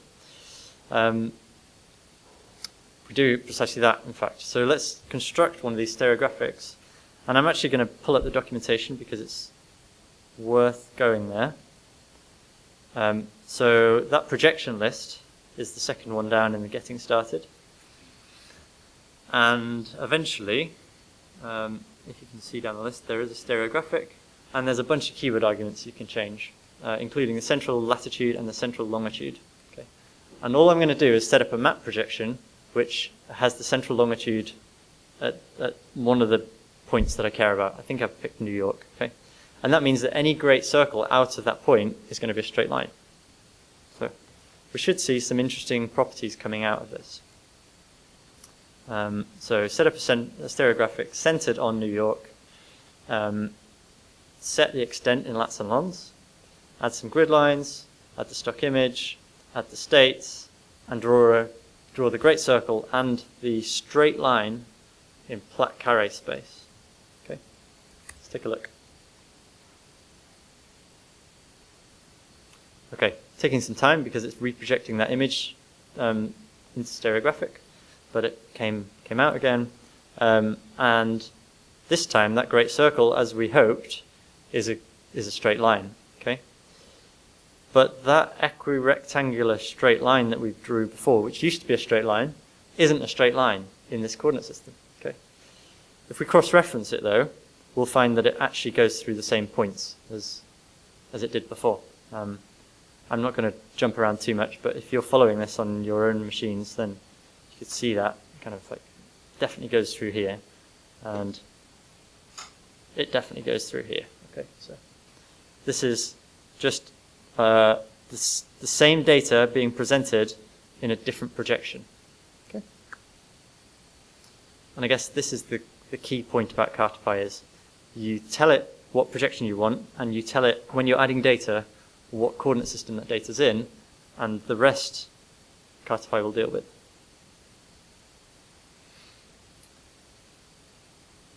Yeah. So core principle Cartopy gives you map projection portability and Cartopy enough context to project your data for you. That's the key take-home message from this section, really.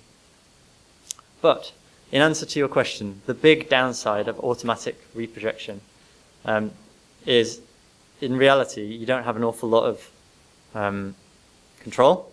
It's not easily controlled, and there is a performance cost, and we were seeing that when we were reprojecting that image. Okay. So, for example, the lines in the previous spots are noticeably low resolution.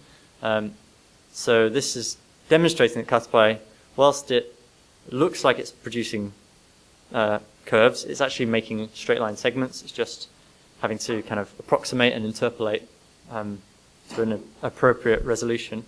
And it turns out, actually, that resolution is probably not appropriate for the plot that we've produced. So right now, there's a little bit of a workaround to improve that. There's this threshold property on a projection object. And basically, I'm subclassing the stereographic projection, and I am giving that threshold, I'm just making it,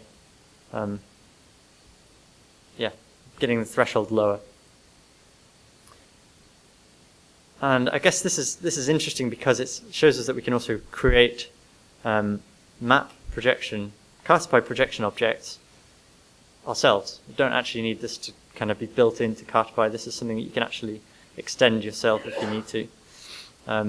So I make a higher resolution stereo. I'm doing exactly the same things I was doing before, not changing any of the code. That function which draws the line is exactly the same. And the result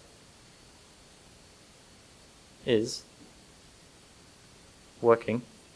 A much smoother curve on that line. Okay. So to be clear, just to continue answering that question fully, we've increased the tolerance, the threshold, on the target projection, not on the source projection. Okay. So when we're converting our lines, there's an iterative process that's going on, and it figures out for this map that I'm making, how many times do I need to refine this line so that it looks nice and smooth? And that's precisely what we're controlling with that threshold keyword. Okay. Right, that's the geo-axes and some of its methods. So we saw imshow, we saw add geometries, we saw that useful coastlines method, we saw what else have we seen? Set extent and set global. And basically we can throw data onto a map in pretty much the same ways that we can with matplotlib, plus a couple of useful ones for common geospatial type stuff, including shapely geometries. Okay. So I'm going to rest my voice a little bit and let Bill talk about the main theme of this tutorial, and that is around the world in 80 days. Okay.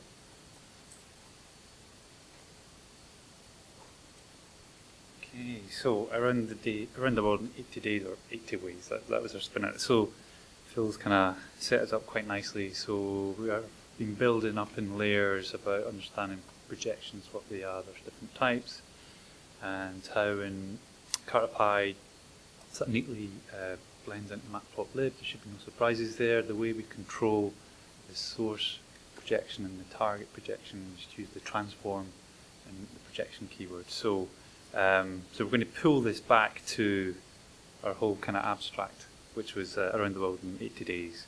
So anybody read the book? Long time ago. Seen the cartoon or something like that, yeah. So Jules Verne. So we have Mr. Fogg here, who is he's taken a wager and he's going to go around the world, and it's quite nice. It's just a means to for us to kind of sort of showcase Cartopy, because we want to show his route that he took in his 80 days around the world, different projections, how we can control that, how that works.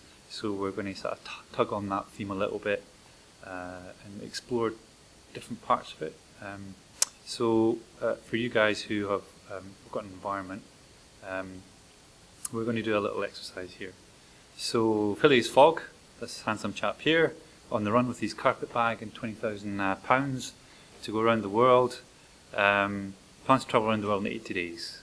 So he set off in October, and then he got back in December. He plans to depart from London, and his main stops, the main routes that he took, he went to Suez, Bombay, Calcutta, Hong Kong, Yokohama, San Francisco. I think our spelling of San Francisco is a bit flaky some places, but we're British, so hey. New York City, and then back to London.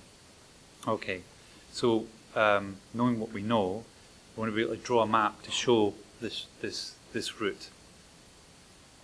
Okay, so we've set you up with, here are the places, and here are the longs and lats. So we give you, what time do you know? Just as long as it takes, yeah. So drawing on what Phil had sort of shown you to do a plot, can you draw, I think we've got it in Black Carry, perhaps, yeah, that's the one we've shown. Can you show the route of Phileas Fogg when he went around the world?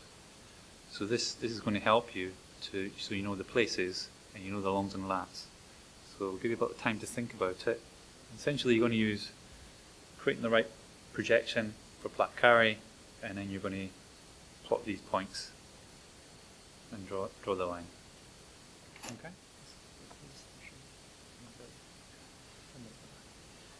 So we just realised that with the break, we thought the break was at 1/2 past, but snacks are served until 1/2 past. So we've got that slightly wrong. So what I'll do is I'll quickly zip through this answer and then break, and you guys can have a comfort break. Which is good. So not to get too hung up on this, it's simply we're thinking about drawing a line on a map. So you've used plot, basically, with Matplotlib. The difference is that we are kind of forcing out the space of thinking about projections. So you know that you want to have, use Cartopy, you've got geo-axis.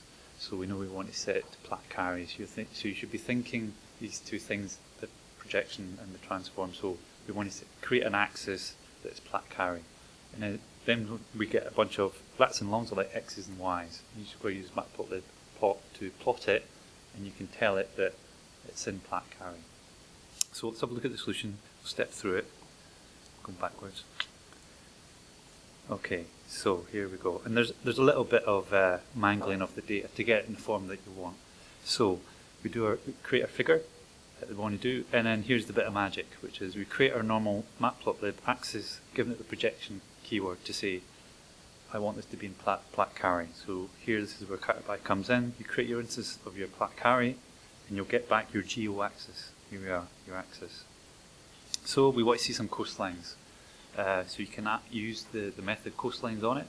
And now what we know is that we've told you the route from London to New York, and it will wrap back around, and you've got your lats and your longs. So there are several ways to skin this. So we've decided to unpack things with zip. So essentially for each destination, we get the place, and then we take out, looking up the dictionary for this place, we get the long, and we get the lat. So we've created this tuple. So you have a list of tuples, lats and longs, and we're using leverage and the unpacking and zip to get the list of all the longs and all the lats. You could have quite have easily just cut and paste and put them in if you wanted to. Okay, so now we've got longs, we've got lats, we've set up our axis, which we've created. Let's add our stock image, which is at low resolution. We've added a title, and this is where we're just creating a line now. We've done all the hard work. So we've got our longs, we've got our lats, we're using plot on our geo axis. So because it's on our geo axis, it understands about lats and longs. If we plot your line in the right place. We're adding some styling, which is just vanilla Matplotlib. We'll make it orange line width. And here we're saying it's geodetic. So this is going back to what Phil was saying. If it was in plat carry and you watch straight lines, then you put plat carry. But here we're saying it's geodetic. So the great circles. We're expecting to see, if you've got 2 points and you join the line, it's on plat carry, we're expecting to see some kind of curving there. So let's paste this. So here we go with Mac. Yes, I copied something. Yes, I'm proud. So Command V. Done it. Well done. Thank you very much. Right. So and it should be working hard. Let's run. Where's the lines? We're done run. Create the figure. And something's went wrong. Have I missed something? Over there. Yep, what have I done? Places up. Oh, idiot. Right, what have I done wrong? Not run the cell. That does help. Thank goodness for that. So I hadn't created didn't know about the places. Let's rerun that again. Just getting too excited. Okay, so there we go. We've got something. This is what we wanted. But there's something a bit odd going on there, right? What's going on? Anybody? What's kind of obviously a bit weird with that? Juan's nodding and grinning at the back. Yeah, something weird's going on there. I remember I was going through this. I was like, Phil, what's going on? So basically, we've plotted our routes. We've got in plat carry. We've got some kind of curving going on there, which is what we're expecting. But you'll see, just as it went around the antimeridian, this went up here, this went along here, and this went back down there. What's going on? So this is something. Some things work, some things don't. So what we've actually done is there's a bit of cleverness in Cartopy, and it's basically saying in our route we started at London, went to Suez, went all the way around, which is fine. But if your start and end point are exactly the same, it'll think, aha, you're not plotting a line, you're plotting a polygon. And this is kind of what it's done. So thank you. That's for free. So that's clearly wrong. So we're going to fix that. So you could either just, at the moment, we've got we organise the sprint? Yeah, we have. So maybe that's something that we can fix. So if you were to ignore that part, that would be what we're kind of looking for. So yeah, so we had a heuristic in there that's not doing the right thing, and it's kind of a healthy thing when you actually become a user of your own software. You actually discover some things don't quite work the way you expected, but that's good. So we can fix that. That's fine. And there's other examples that we use much later on that do this in a better way, but we still have to fix that. So that's the example. Conscious of time, you guys need to go and get some snacks, have some comfort break, and then we'll crack on with the rest. Is that okay? Yeah. So to add to that, let's take 10 minutes. Yeah. Hopefully that's enough. So there's tea and coffee and things and cold drinks out here. And I did a little recce a second ago because I can tell, I can just get the sense that you've got a sweet tooth as a group. You know, we like our candy. There is some snacks, but you have to go on a bit of a labyrinth mission to find them. As far as I can see, the only snacks that I could find are down the stairs, and then as you come down the stairs, you turn left, and then there's another left, and they're there. There's some goodies. So if you're after snacks, There's also some food in the same room we have breakfast in. okay, there's food in breakfast room too. That's good knowledge. Thank you. Yeah.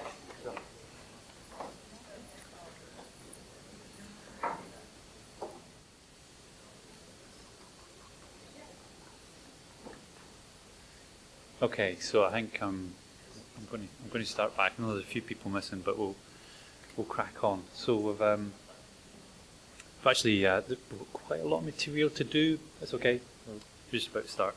We've got quite a lot of material in there. We were actually fearful that we didn't have enough. We've got loads. So we're going to start pick and choose some things. So what we'll do is we'll rather than do some of the exercises in here, we're keen to get to some of the juicier bits later on. So what we're going to do is I'm going to go through them, talk through the solutions that are already there. If you've got questions, ask, try and answer them, and then we'll sort of catch up with ourselves. Yeah, sounds like a plan. So previously, before the break, we discovered that the world was indeed flat, and it went round the back. No, I'm only joking. So this was our estimate of Fogg's route that went round, but we've done a bit of digging. And we found that if you've read the book, what you realise is that here's London, and Fogg went down to Suez, but he went down the Suez Canal, took a boat, went across to Bombay, and then here from Calcutta to Hong Kong, he took another boat. So he went around this kind of peninsula here. So, and that's not quite representative of what's going on here. It's taken the greatest circle, shortest path between the points. So we didn't go down here, and it's not going round there. So it'd be nice if we could kind of look at that. So this is an interesting map. We sourced it from Wikipedia. So let's say the aim of this is really to use this image, which is a raster, georeference the image, so we can display our route over the top. But we've got a question. So given the work we've done this morning, a little bit of knowledge there about projections. What projection could this image be in, and why? Given you know a little bit about some of the metrics and some of the classifications. So there's a bit of guesswork, and maybe you've seen a projection that was on the sheet that this looks familiar, similar to. What are you thinking?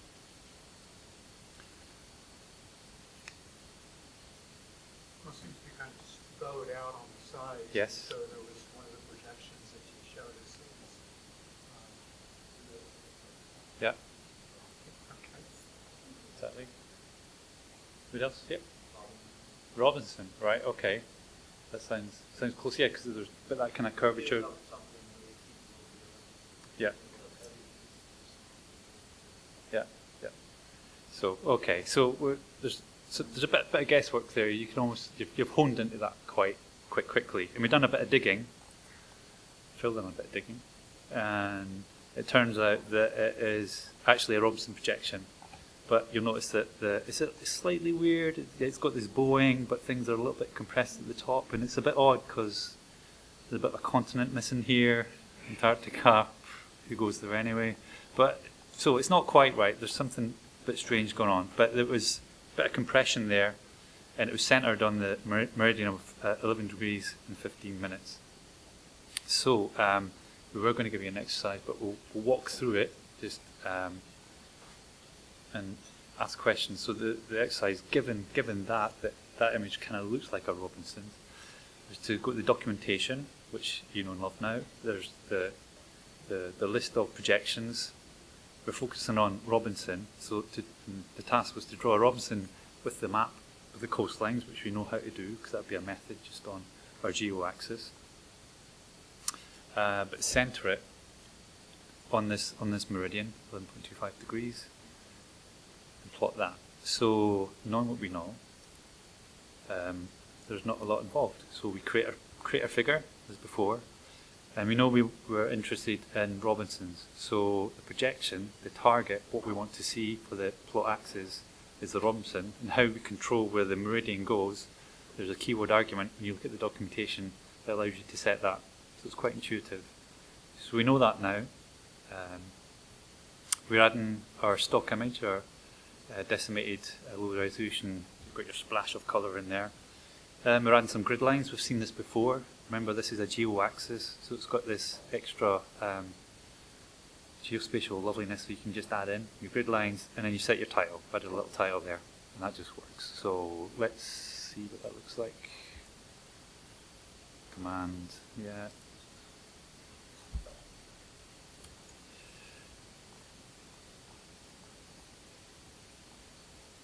There we go. So it's kind of similar. We've got this bowing effect going around. I think we're onto a winner here. So we've done that, but you know, unfortunately, that map that we were looking at is not quite the same as I said before. There's a continent missing, and we know that however this has been drawn, this line's been slightly extended longer, and this one's slightly shorter. We'll see that when we plot it. So it's kind of close, but it's a little bit fruity. So plotted it, showed it. Okay, so there's something weird going on, and you can get that with some projections. It's went slightly off piece, and it's done some customization. So there's a fun exercise. It's a shame we kind of need to sort of rush past it, where we want to take that image and want to try and geolocate it to work out what the extents are. And we've got a little script that allows you to overplot. We'll run it, which will take the image. We've got a Robinson. We're going to try and correct it and line it up to work out what the extents are. Guess what the extents are, and then we're going to use that to make the plot. So see if I can do this right. So here we are. So I'm going to run this image geolocator. Oh, that one. There we go.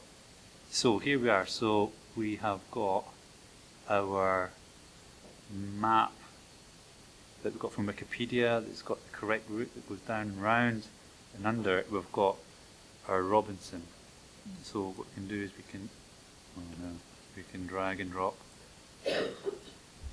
This is where you get to laugh at me, where I'm really rubbish at this. Oh my gosh, what's done now? Where's it gone?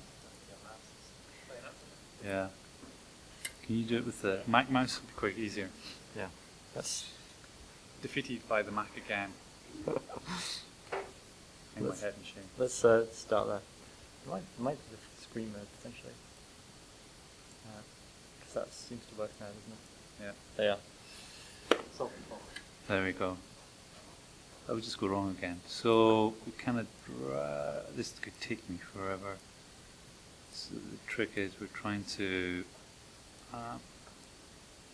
bit of fappery to line these up.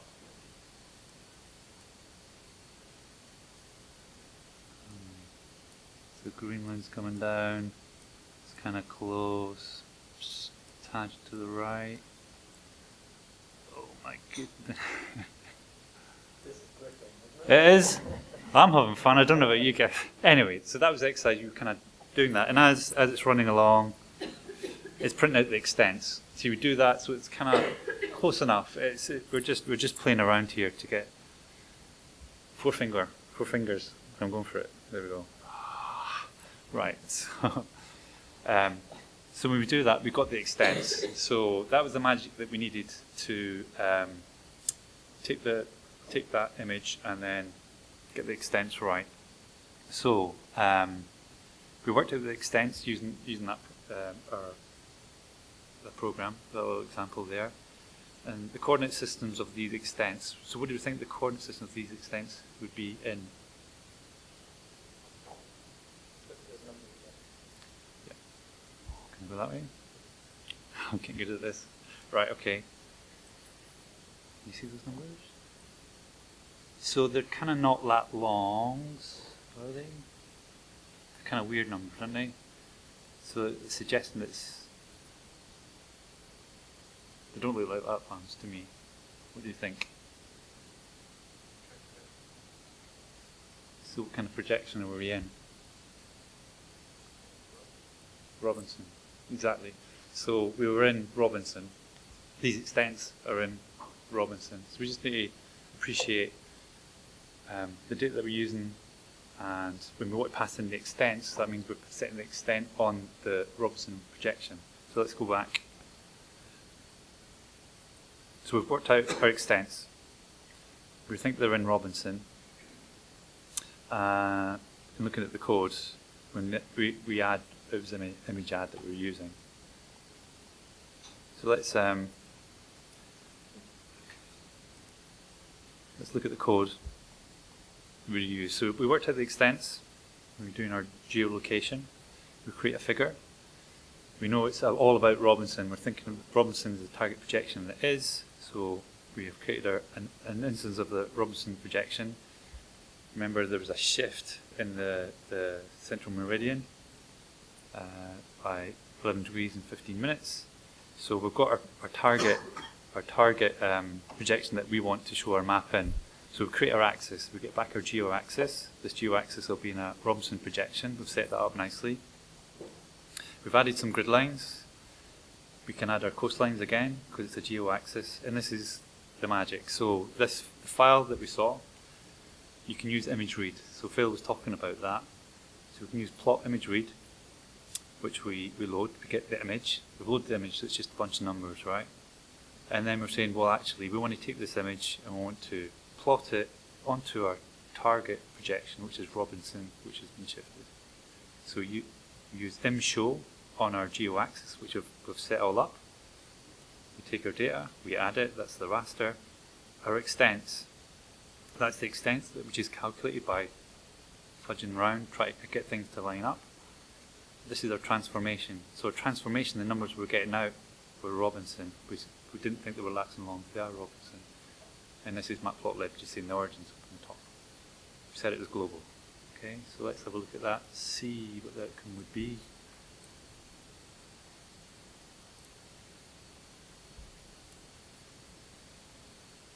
Okay, so that looks kind of similar.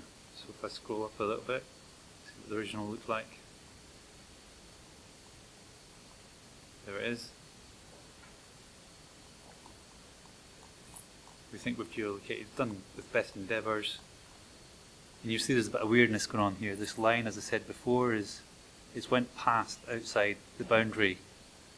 So that's like someone's hand drawn that, or they've done something a bit strange. In this one, it's almost like it's not quite right, but that's life, that's the way it is. But it's done the right thing.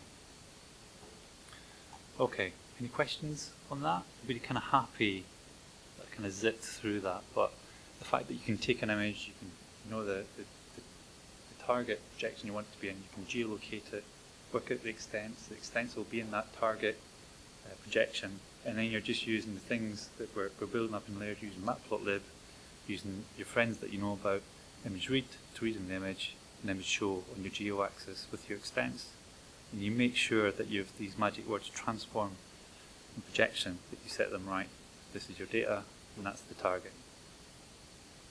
Yeah? Is that okay? Happy to move on? Yeah.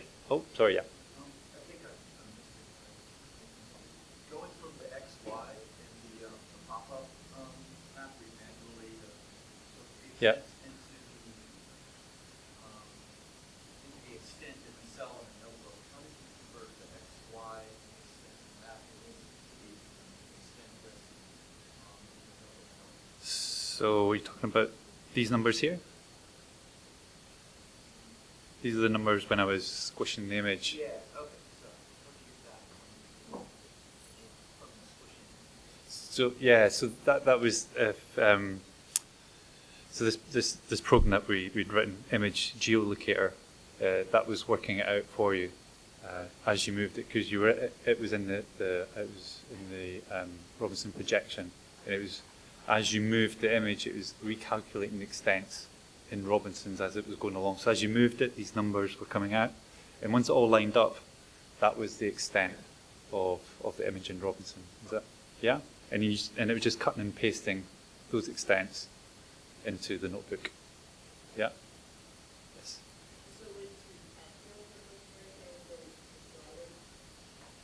Say it again, sir.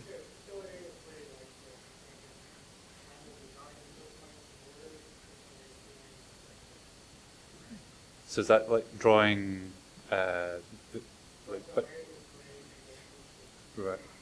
Okay, so the question is filling in regions in different colours. Yes, yes, you can, and we've got examples of that later on. So and it's the same as Matplotlib. You can just change the face colour of a polygon, as you can change the properties of a line or a point. It's the same kind of things, the same controls. There's examples of that later on. Is that okay? Yeah. Okay. So that was fun for me. So I got to play with that, but I wasn't particularly. Is there any further questions on that? So quite happy with that to move on. Yeah.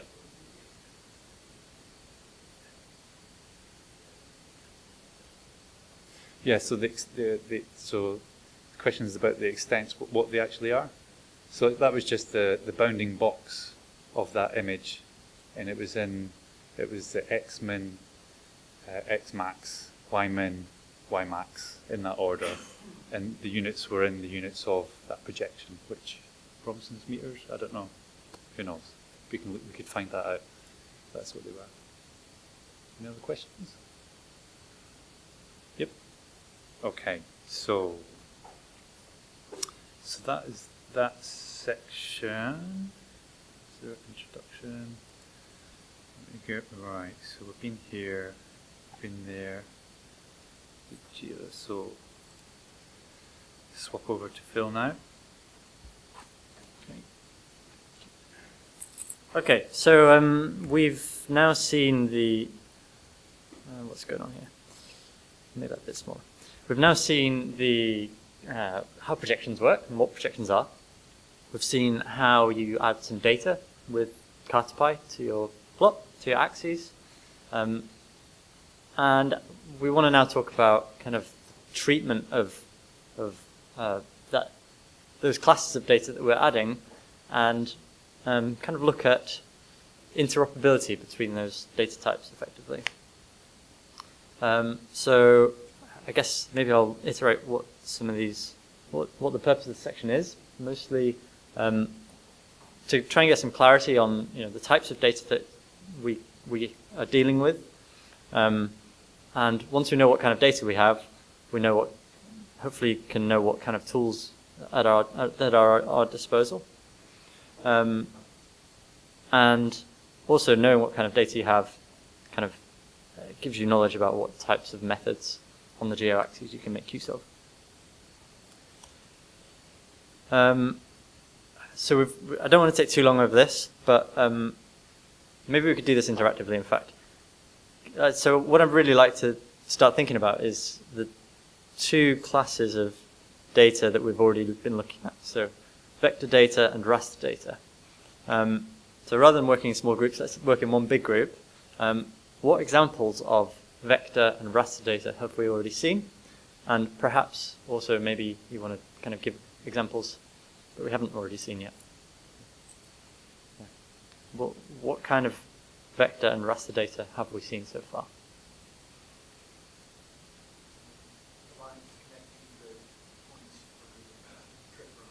Okay, you said 2 words. You said lines and points. I'm going to take both of those words because I think they're both valid. And what class? Right, so this is kind of well and truly vector data in the geospatial terms for vector. Right. Yeah. The coastlines? Yep. So what kind of data are we looking at there? Right, yeah. Polygons. Yeah, it's vector data. Right. There's the image that from the Wikipedia, and you have the images of continents. Yep. Yeah, we had that stock image and we had the Wikipedia image, and that's an example. Raster data. Yep. Have you seen anything else? I'm trying to think myself. Any other kind of examples of raster and or vector data?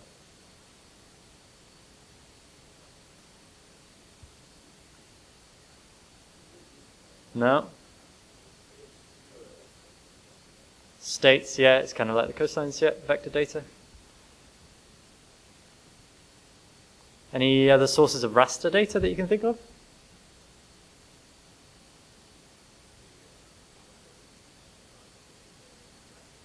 Yep, yeah, that natural Earth image was definitely. So thinking about stuff that we've not already seen, is there any kind of sources of these kinds of data? Yeah. Sorry? Television. Right, okay. Yeah, okay, it's big. Right, yeah. I've never put it on a Cartopy GeoAxis, but you could. It's an example of raster data, right? So I had a hand there, and then I'll... Right, weather maps, okay. So that's interesting. So weather maps themselves are typically what? Right, maybe. You could get like an SVG, which stands for scalar vector graphics, which literally is vector data, I guess. Maybe. Yeah, that's a good example though. So a weather map is going to be raster, typically. You're right. Cool.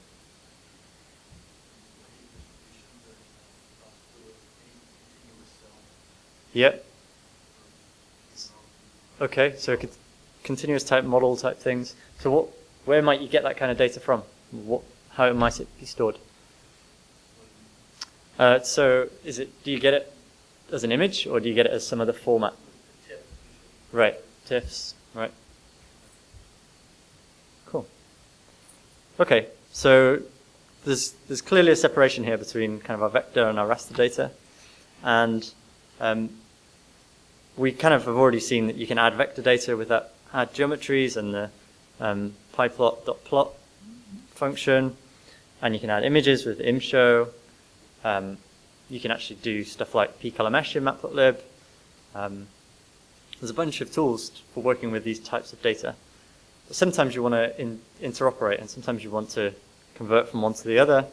And even sometimes you want to convert within that class. So you might want to say, if you've got 2 points, draw a line between the two things. So these are 2 subtypes of vector data. And that's what the purpose of this, I guess the main remaining section of this tutorial is about, is that interoperability.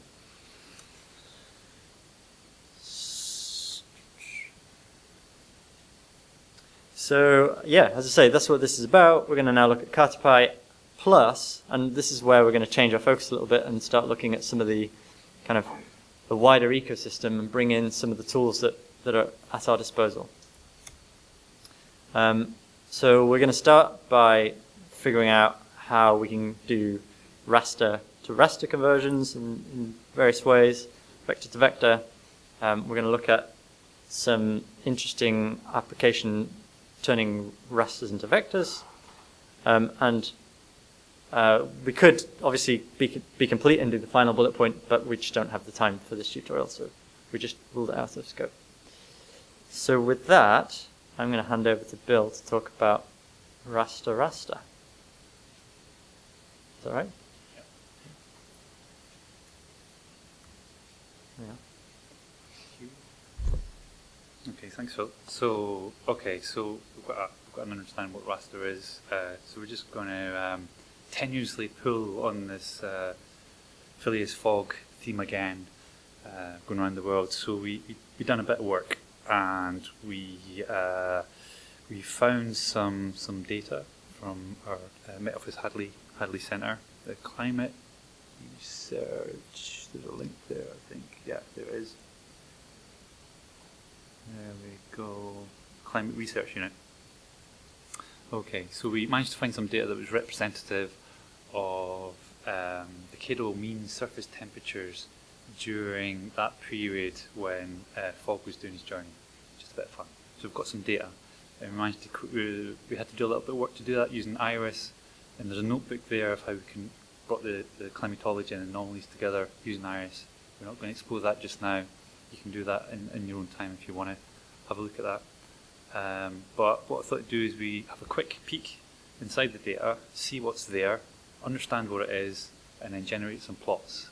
And it should come as no surprise, as Phil said, is that we are kind of we're standing shoulders as giants with matplotlib, so matplot things just kind of work with a little bit of Cartopy added to it for the geospatial understanding. So we've got our file, which we are now going to use. So we're going to use ncdump, just have a peek inside the file, just to see what's there. You guys familiar with netcdf? Nods? No? Shaken? No. Okay, it's just a... Yeah, yay, someone knows. So what we've got, it describes things in terms of dimensions and variables. So it's just saying I've got some dimensions here, and that's their extent. We've got some time, some latitudes, longitudes, and some bounds. Okay, some variables. Okay, we've got mean surface temperature. It's three-dimensional, and these are the dimensions here. And there's some metadata there as well. It's describing some field values. We've got a long name, which is a description of mean surface temperature. It's got some units, some SI units, so it's in Kelvin. That makes sense because it's mean surface temperature. And there's some extra cell methods about some processing's happened on the data, and that makes sense because we know it's decadal monthly means. And it's also given some connective tissue to say, I've got this data, that's my payload, but there's other information that describes that. It describes the dimensionality, and it's saying decade and month number, and also time. So this describes the time. It's since an epoch. The calendar, it's got a calendar, and there's some bounds. So the time, you've got a point and a bound. So you've got bounded time. And here's a variable in here that describes for the latitude dimension of the latitudes. It's in degrees north units, okay, but information there. Same with longitude. So there's a bunch of information in there that we can pull out. It's got surface temperatures, and there's a little bit of extra information that netcdf keeps, global attributes. It's like a dictionary, just of comments, history, things that have happened, sourcing the data, things that have happened to it. So there's various ways that we can read this in. We did explore a bunch of other things using netcdf Python back to basics, used Xarray, but we decided there's too much. There's too much. So there is in the appendix, there's a notebook there where we explored and done the same exercise here, but we decided we're going to use IRIS, because IRIS is sort of goes hand in hand with Cartopy, and it allows you to sort of load your data, analyze it, and it uses Cartopy itself to do its visualizations. So let's pull in that theme, and we'll use IRIS and Cartopy together. IRIS, in a nutshell, you could just say it deals with multi-dimensional data. So just think of a NumPy array, and wrapped around that is the metadata that you care about. So data is just data, but what gives it meaning is the metadata. So times, latitude, longitude, information like that that describes where it is, and that's information that we need if we want to do a plot. Okay, so we have surface temperatures, we have units, information like this. So IRIS can read netcdf files, GRIB, various other formats, and we can ingest it, examine it, and then we're going to plot it. So that said, we're going to import IRIS, and then we're just going to load our file, which we just had a peek inside. It's a bit noisy, and there are 3 months in there, because if we looked at time. Time was 3. And we process it to cover the 3 months, October, November, and December, to cover the duration of Fogg's journey, but it's decadal mean for the 1870s. So read this in and we get back a cube. So it's an iris cube, so think again like this NumPy array with metadata wrapped around it. You can do various things. So let's have a peek inside the cube. And it's saying, okay, this kind of maps onto what we saw inside the netcdf file. It's saying there's 3 dimensions, and it's kind of pulled together some of the metadata to make it a bit more readable. Mean surface temperatures, the units are in Kelvin, that's the extents, and it's saying I've got some coordinates that describe those dimensions. We've got time, we've got latitude and longitude, so there are coordinates that describe those dimensions, and there's some auxiliary coordinates. One on time that's saying, I know what the decade is, and one on time saying, I know what the month number was. Okay, and then there's these extra anonymous sort of attributes that it collects and say, well, I know about them, and here are the values. Okay, so let's just make sure, knowing what we know, that, yep, that's right. So we've got 3 decades, and they're all come in the 1870s. That's what I expected. And we're hoping that these are the 3 months of October, November, December. They're numbers, so if that makes sense, that's good. And time, you can have a look. It's got points and bounds. It's a bit noisy here. So you've got 3 points, 1875. You can actually ignore them because the way it's been actually meaned and aggregated. But what we're interested in is one of the bounds here. That's the first one. That's the beginning and the end of this bounded point. And it's from October, this is November, and that's December. And also, because it's a time coordinate, it knows what calendar it's in. That's useful. So we've got a bunch of information there, that's great. So we want to see it. Okay, so let's cherry pick out, let's focus on just October and say, okay, so this data is going to be raster data. So let's do some imports first. So we know about Cartopy. Got our coordinate reference systems. We're going to leverage some benefits of iris because we've read in a cube, and we give some convenience functions that are just wrappers around matplotlib that do matplotlib things, which we'll see, and we import matplotlib itself. Okay, so what we're going to do here, we're going to create a figure, and here we're going to say, well, given my cube, just give me back the 10th month. We could easily have done this, saying, well, give me back you could easily, if you wanted to, do October, don't go off paste, right? Equals cube, will it blow up? No, use something like that. Okay, it's all the same. So once we've now got our October cube, we've got the month, the decadal mean surface temperatures for October. So we're happy with that, but we want to see it. So here we're focusing on going raster data to raster data. So how's this going to work? We know we're going to have a couple of subplots, but what we're going to do is we're going to show a p-color mesh of that data, and we're going to show a contour ref. So these are just matplotlib things. There's nothing different going on here. But what is different is that we've added this projection word again. We keep on seeing this again and again, but this is just saying, okay, this is standard matplotlib, but the projection is in Robinson.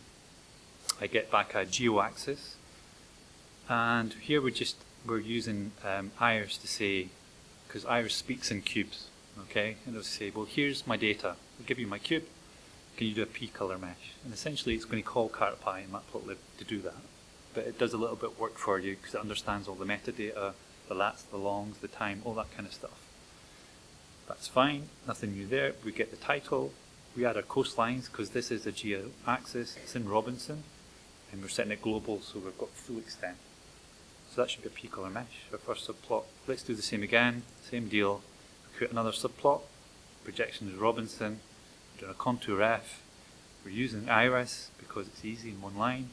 We pass in our cube of the data that we care about, and we add our coastlines, do a type layout, and we run it. So, and there we go. So we've got some data, it's Robinson's, it's got that, it's as we expect. It's kind of looking similar to that Wikipedia raster that we had, but here we've got our block plot of our data, and here we've got our contour ref plot of our data. So that's kind of useful. That's kind of handy. But you know, we've said several times that you can take data and reproject it into a different projection from its native projection, and you can do that. That's quite easy. But we know that, going back to the example we had with the wiki image, that it was in Robinson. Okay, so let's change that. So here we calculated our extents. We create a figure, and with that wiki image, remember it was off. The meridian was offset. Our target projection is Robinson. We're adding some, so we've got back our geo-axis. We're going to add our grid lines because we can do that. Quite a geo-axis, quite our coastlines. Now we've set that projection up. It's in the format that we had for the wiki because we've got our extents and things. We're going to read our image that we had before, and we're using, which is just a matplotlib image read. So we've got our data. That's our raster data. And now we're just going to say we've got our geo-axis, and we're going to plot that with our extents that we've done before. We've seen this before. This is not new. We've got a transform word saying this data is in Robinson. We add a global. And okay. If I run this, it might be actually helpful to see what we see.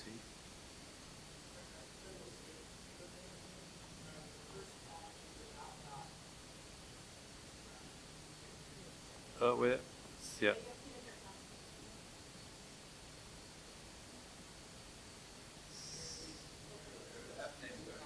Yeah. So has this been copied twice?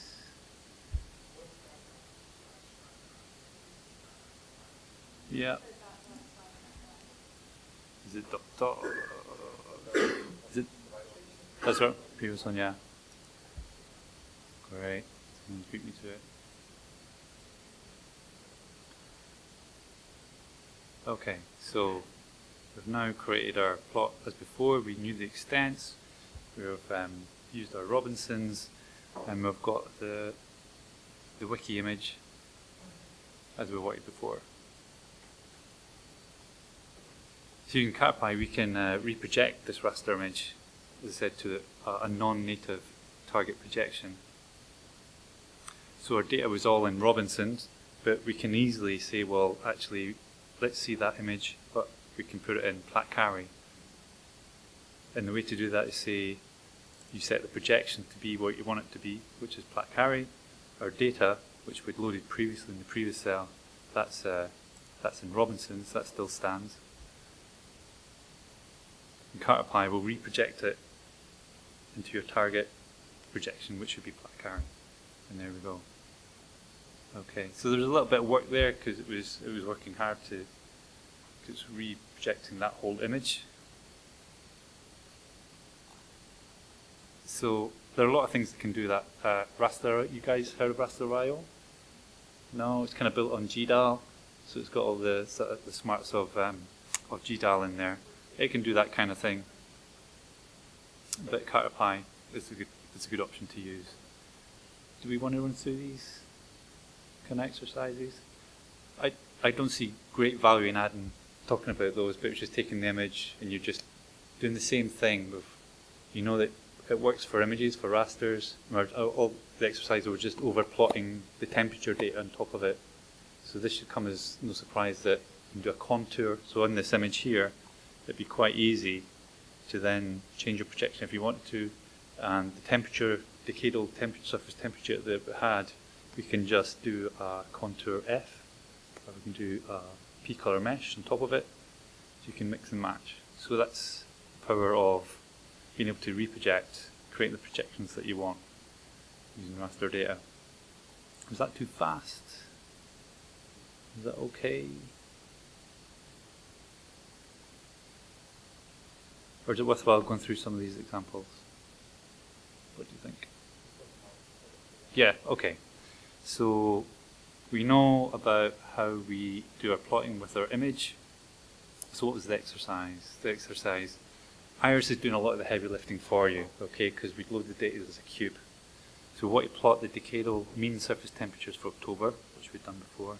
Use either a block plot or a contour plot over a wiki image in a Platt-Kite projection.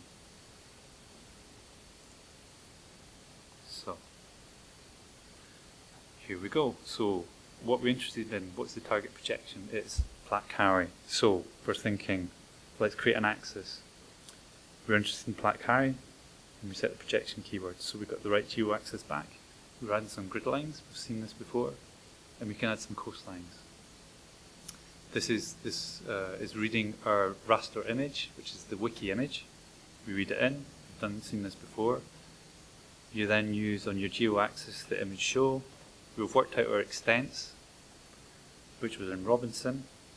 We set to be global, so we've got a full image. And this was all the difference, really, this exercise was looking for you to use, was to, once you'd set all this up, which we'd seen previously, was to overplot the temperature data for that decade of 1870, and using Iris to do that. So it's bringing together those two examples. So we've got our cube data, we do our p-color mesh, and we plot it. So let's have a little look at that. And here.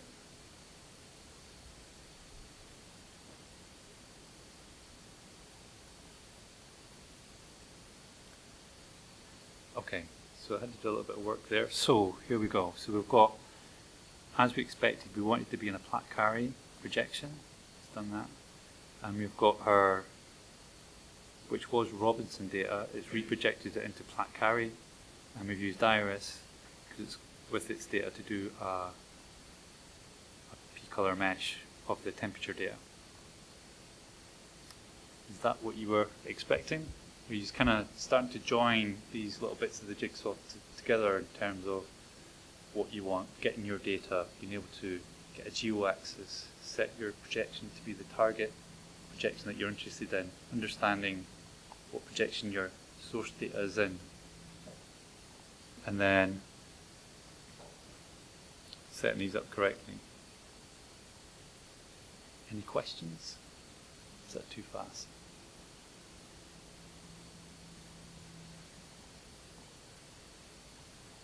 Okay. Should we look at the extension? I don't think it's really worthwhile. But the main point here is that you've done plots before, you've done contour F, and with Cartopy it's just allowing you to do the same thing with a little bit of minimum effort. And we did lean on Iris to get the data, but there's nothing really radically different there. And under the hood it's using Matplotlib and Cartopy itself. Okay. Now we're doing for time. So given that we are okay, so we're talking about this interoperability. So we've talked about getting an appreciation of going from raster to raster. The next section don't need that, let's do some tidying up.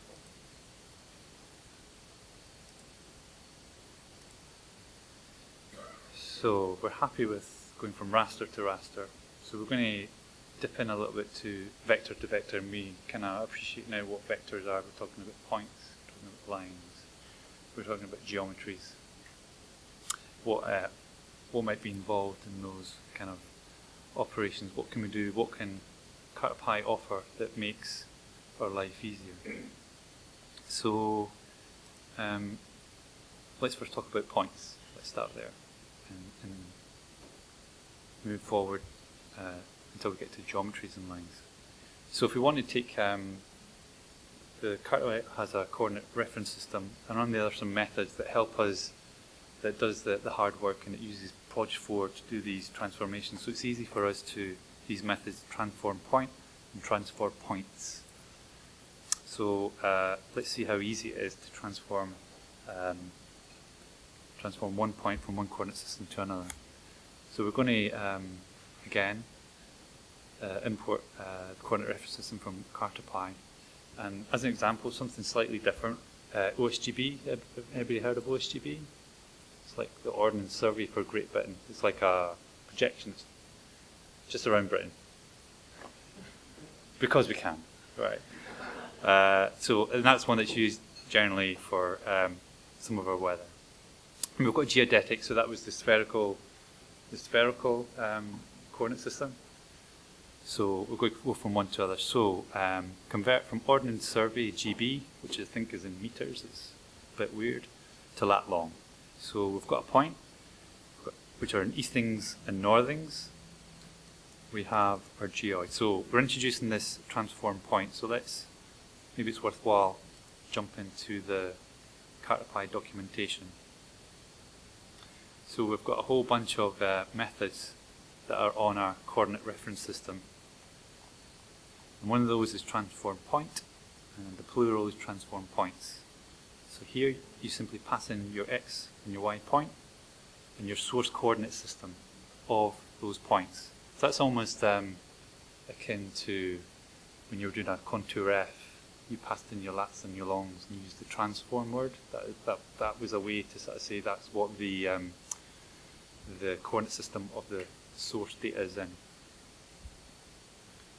So that's the same with transform points. Let's see if I can jump back. So we have transform point, our x and our y point. Here they are, eastings and northings, and it's saying actually these are OSGB. What's OSGB? That's our OSGB projection. So it's saying transform these x and y points in OSGB, and the method has been called on geoid. So that is the target that you're going to go to. So this is projection, the domain from and the domain to. You can run that. So I guess that's right. That's the lats and longs of that point, going from OSGB to geodetic. And that kind of extends. You can do that for multiple points. So that's a point. The next thing up from there is lines. So that's connecting 2 points to make a line. So it's subtly different. You can project a geometry, but you use the word project instead of transform, because what's actually happening under the hood is that if you imagine having 2 points and a line, and if there's a boundary, you see that the line was going to cross the antimeridian. Cartopy has it's not precise, but it uses a numerical tolerance to work out where that cut might happen. Remember the orange that we kind of flattened out? So if you had a line that was going to cross in the northern hemisphere, Cartopy works out where the breaks are. And it's not precise, so if it was precise transformation, we'd use the transform word, but there's a bit of cleverness going on, and that's why we've hinted at that by using the project keyword. Let's have a concrete example. So we're going to lean on, like I said, Cartopy uses Geos and it uses Shapely. So we're going to import Shapely geometry, and then what we're going to do is we've got New York to Honolulu, difficult to say, and we're going to create from there a line string. So we've got our longs and lats, we put them in, and we'll create a Shapely line, which is a line string.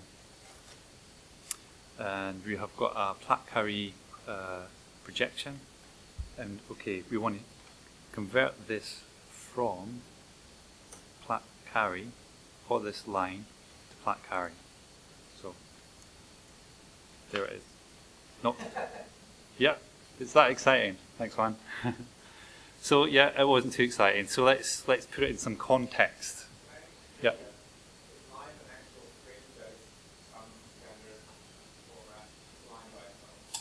Just this line here. It's so the question is, what is that thing? So that's just a Shapely line string.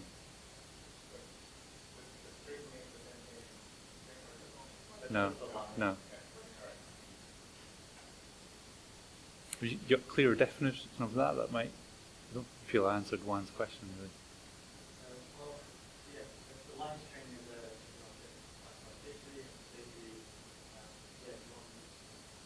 is Yeah, it's not a string. Yeah.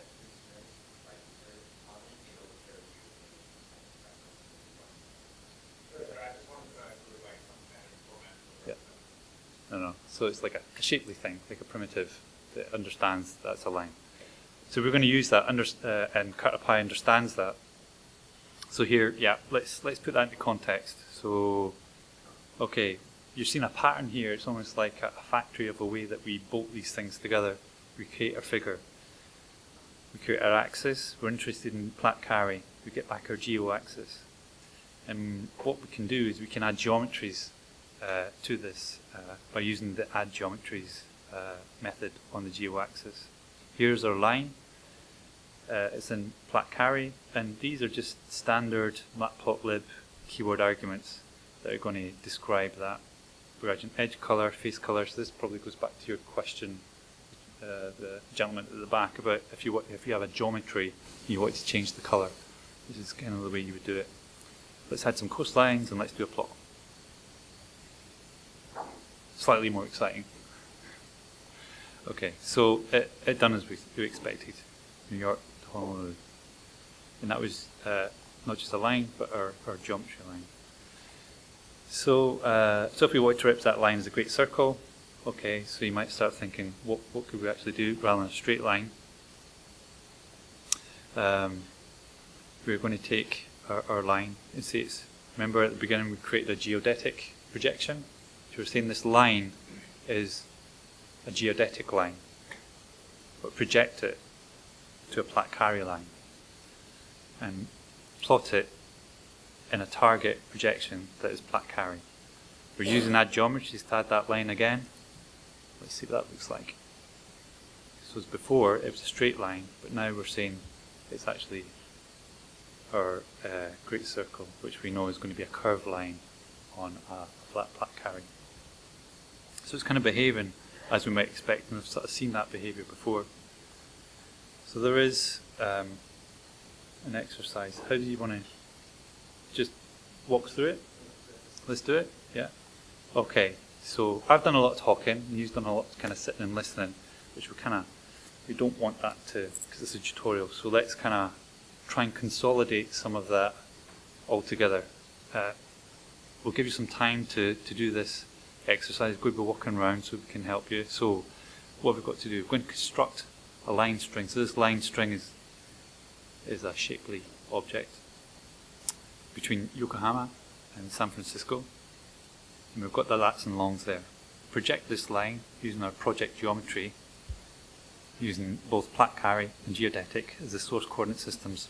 Plot the lines using Cartopy and observe how they differ. So how, you probably guess what they might look like, but let's find out what they do. And if you've got time, when you nail that, you understand it and you're happy with it, the extension is to devise a way of constructing the line string such that it crosses the antimeridian when using the project geometry. So there's a little bit of thinking about there, it's a bit sneaky. So have a think and try and tackle the exercise. I just wanted to add, if it's not clear, the wording's pretty terrible. We're asking you to call that project geometry in multiple times. Basically, project it for your first line string and then project it again for geodetic, and we'll get two results. And what we want to know is, in what way are those results different? I guess that's the point of this exercise. Okay. Great. Yeah.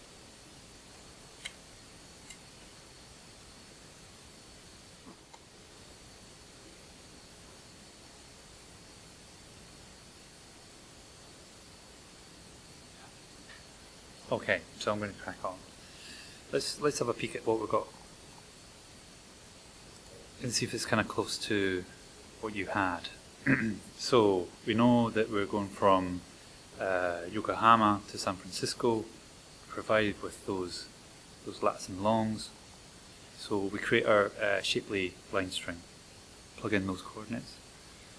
We've got creating a flat carry projection, and then we're going to create our two projected lines. So we're projecting the geometry. So we've created our geometry, which is our line.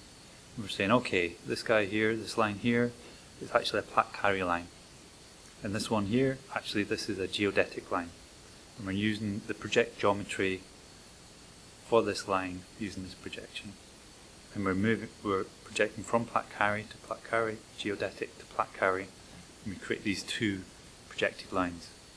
Okay, so now we've done the hard work. Hopefully that was, you got close to sort of seeing that was the part of the exercise. And now we're going to again do the same thing. We're going to create a figure, and we're going to have our target projection for this axis to be Platte-Carry. And then we're going to add our lines to that axis. Remember, this is our geo axis. If we want to add geometries, there's the add geometries method that you use on it. Okay, it's you need to pass in an iterable rather than a single thing, so that's why we pass in a list. So you've got your Platte-Carry line, you've got your geodetic lines. So we pass in our Platte-Carry line, and we're saying, okay, this is a Platte-Carry line, that's the Platte-Carry projection. We're going to add some colour to it so we can discriminate between the two. We've got a blue line for Platte-Carry, face colour none, line width. And then we do the same for the geodetic line. Same deal, we've done the hard work up here, we've created our geodetic line. We say, okay, add it to the same geo-axis, and then we make that red, add some coastlines, and then let's see what that looks like.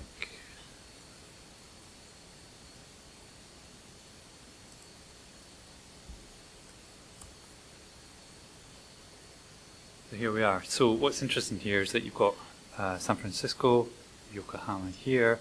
So Platte-Carry line is the blue line, and as you'll see, it understands straight lines, and this is joining as a straight line from between these 2 points. The red line is the geodetic line. Geodetic lines always we're thinking spherical, so we're thinking if you join 2 points of a great circle, it always takes the shortest distance. The shortest distance between these 2 points is not the route that the Platte-Carry line is taken, it's actually gone round the back. But again, Cartopy is clever to know where the boundaries of the map is, the discontinuities are, the antimeridian, and it's clipped it properly and it's brought it back. So that is the shortest distance, that's the geodetic line. You might have thought that the geodetic line would have bent and gone across here. Did some people think that might happen? No? That would go around the back. Did anybody get that far? Some nods? That's good. Did we want to do the extension? It's just, no. Okay. Projection geometries, yeah.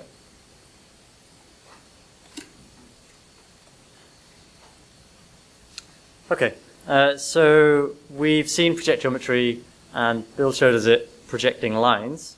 The same method works for polygons, shapely polygons. So we're just going to construct, this is pure shapely, no Cartopy here. We'll just make a polygon and sine and cos of some number between 0 and 2 pi. You end up getting a circle. So cool. It's a circle in shapely, and shapely renders it for you, which is kind of neat. Okay, we're going to project that.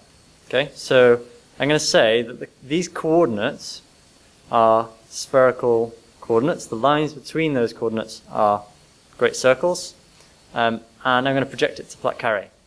And okay, not that exciting. We get a circle projects to a circle when it's geodetic, right? However, if we change the projection of our target slightly, so instead of us having the central meridian at the middle of the map, we switch it around by 180 degrees. That circle that's centered at 0, 0 actually, because that's what our implementation does.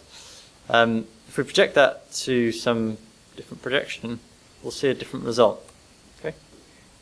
And what's happening here is that polygon now covers, one half of the map and the other half of the map, and Cartopy's realized that and filled it in for us. Okay, so let's follow that same old pattern, add geometries, the projected geometry in the target coordinate system, and have a look. Okay, so there's that circle centered on 0, 0, and it's cut round. Okay.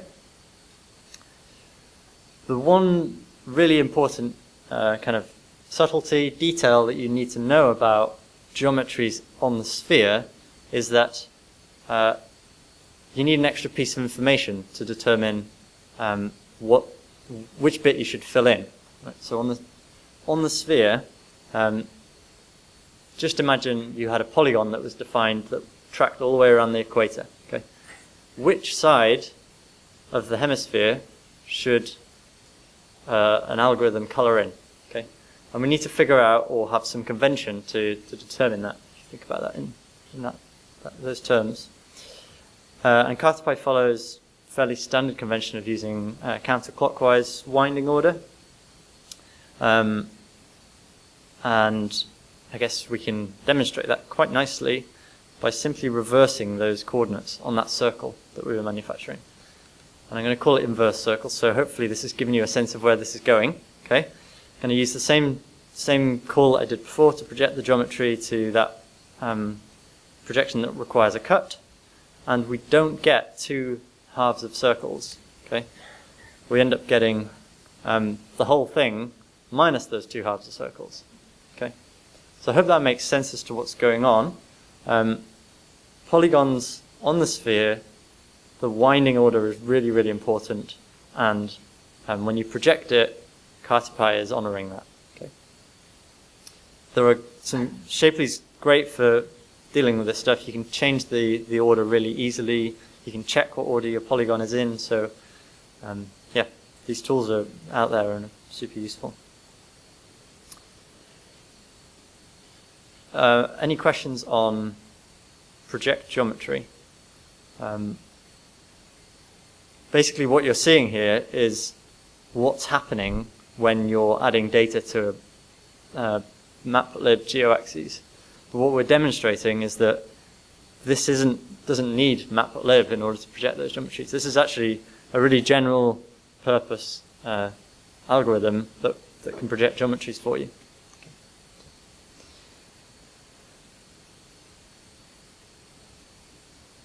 Okay. So,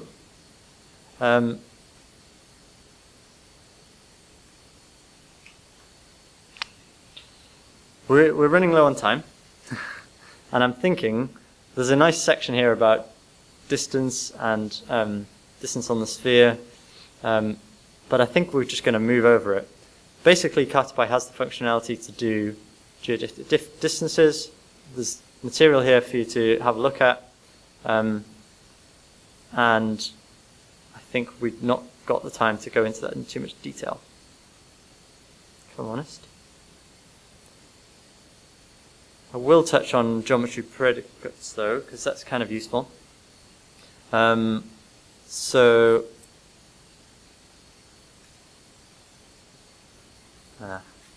one depends on the other, doesn't it? Of course it does. Where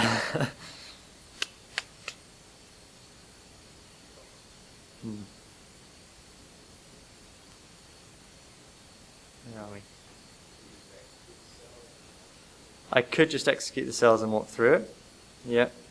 I don't want to kind of go crazy with output there, or make you dizzy or anything. But I'll follow your advice. Right. So basically, let's construct a line string with lots of lats and longs. Okay. This is just pulling it out there. And this is using the same pattern as just seen. Project that line, it's geodetic, and give me back a geometry which represents the geodetic line in plat carré between those points. That's basically all that's happening here. Okay. The other thing that I want to show you is that kind of interplay within Shapely, really, or GeoPandas if you're using GeoPandas or some other tool. And so what I've got hold of here is some natural earth land data. There's a shape file here containing the polygons of all the land on the globe. Okay. And there's some functionality in Cartopy that will do that for you. There's shape reader module. but GeoPandas would work just as well. Fiona would work just as well. PyShape, there's a bunch of different options here. The important thing is we end up with a list of shapely geometries. However we end up there, it doesn't really matter. Right. And let's fix them up a little bit.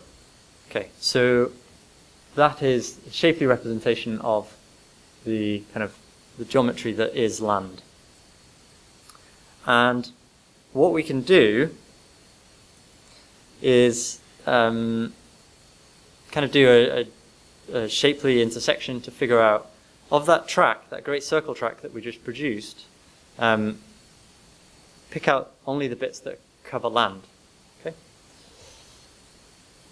And now our geometry starts to get a bit speckledy because this is, I think, North America and this is the Atlantic, perhaps.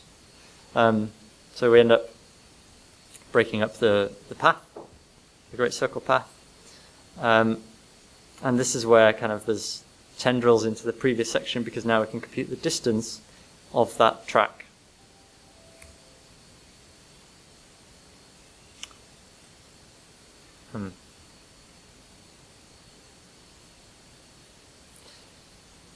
Don't go off piste is the moral of the story.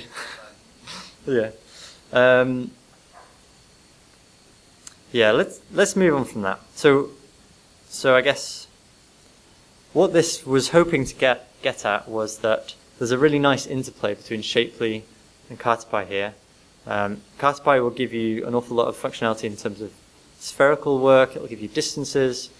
Shapely will give you really powerful predicates, including intersection, to kind of join, mash together vector data sets in a really intuitive and powerful way. And they come together and form some really nice behavior. So I encourage you to take a look at this exercise offline. It will kind of hopefully be self-explanatory. Yeah, but we're running low on time. We're running low on time to show you anything about folium and SciPy leaflet. So maybe this should just be a little run it and see what happens type activity. I won't even talk about the code. If you have any questions about folium, Philippe, could you put your hand up, please? The person that's looking the other way. So it's some really cool functionality, web-based, in the browser type visualization. Check it out. There's also similar tools like IPython leaflet and GeoViews, both awesome tools as well for visualizing this interactively in the notebook. You might like to check those out. That is all we have time for vector to vector. Okay. There are 2 more sections. And less than 10 minutes. Yeah. Yeah. So one of the things that we're going to do with this tutorial is bring in a guest speaker, Juan in the corner, and I think we should bring him down in a second, or even now maybe. Come on down. So Juan Núñez Iglesias. Hopefully these notebooks are useful to you, and if you're into this space, take a read over them. We're here all week. We'll be here for sprints and stuff, so check them out. But basically, that Wikipedia image that we've got there, it'd be really great for us to pick out that track, okay? And we asked Juan, who's Scikit image fame, good guy, to do this for us, and he did. He hacked it out last night. And yeah, I don't know if you just want to talk us through. I'm happy to go through it. Yeah. Yeah. Come in. All right. So hopefully I'll remember what it is that I did. Okay. And this is weird inverted scrolling. Okay. So the first thing that you need to know, which we haven't, this is not my code. Oh, okay. All right. Can I? Okay. Let me have a weird European keyboard too. Okay, so I can skip all this. That's interesting.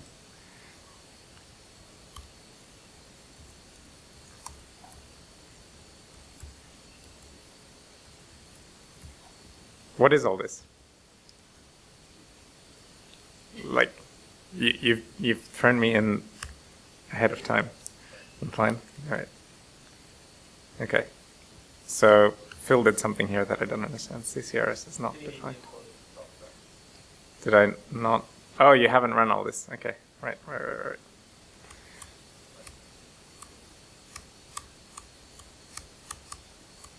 Great. Okay. We're in business.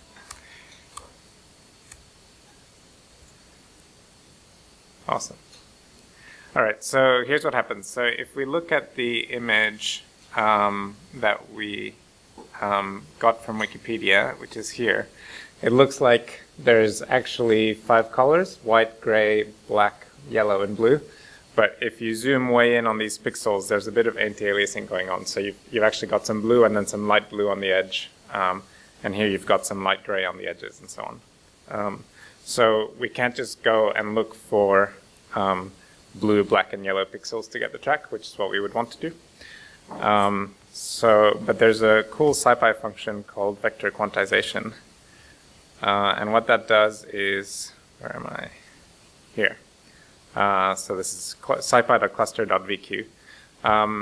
If you give it an array of colors, and then you quantize, you give it an array of pixels, which are sort of 3 values. So it's an array of number of pixels by 3 values. The vector quantization function will tell you which of those colors is closest to each of those values. And then we can transform back and just say, all right, make that pixel that color. And then we end up with an image of only 5 pixel colors, which are white, gray, black, and yellow. So that's what all this code is doing, and I don't have time to go through in more detail than what I just did. But let's just see that it worked. So you can see that we've got the 2 images and they look the same, but thanks to this fancy Matplotlib notebook mode, if I can scroll, zoom to rectangle, if I zoom in here, let's zoom in even a bit more. So do you see that here, this pixel here, this is the original image, is some weird intermediate gray, whereas over here it's gone back to the background gray, and so on. So you've also got some light blue colors here, they're gone. So now that's good because we can say, all right, to get the track, I'm just going to get the black pixels, the blue pixels, and the yellow pixels. And the other thing is you've got the names of the cities, and we're going to get rid of those in a second. Okay, so if you look back at my colors, let's see.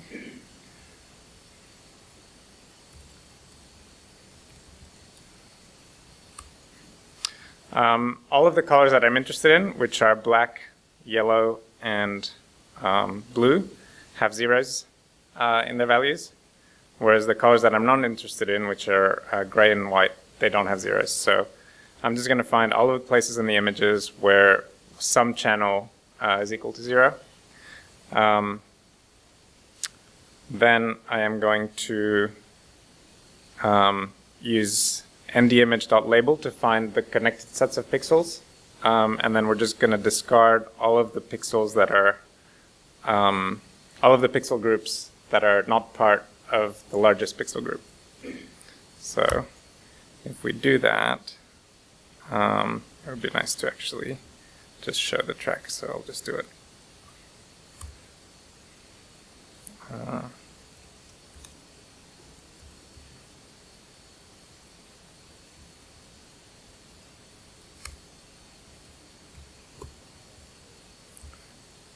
Track fat. And the reason I call it fat, why did that not do something? Oh, figure, all right. So X. So I'm just going to do subplots.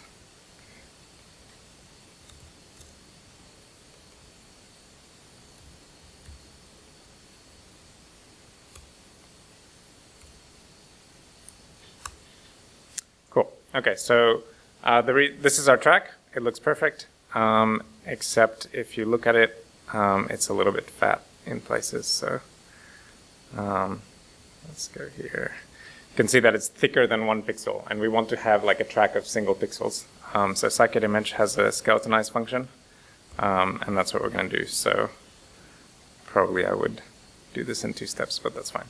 So we take the track using skeletonize, and then what we're going to do, and I definitely don't have time to get through this in detail, is for every pixel, we're going to look at all the neighboring pixels, and then first of all, we find the leftmost pixel, and then from there, we look at the neighbors, find the point in the track, and then we add that to this list of, what do I call it, path, to this list of point coordinates.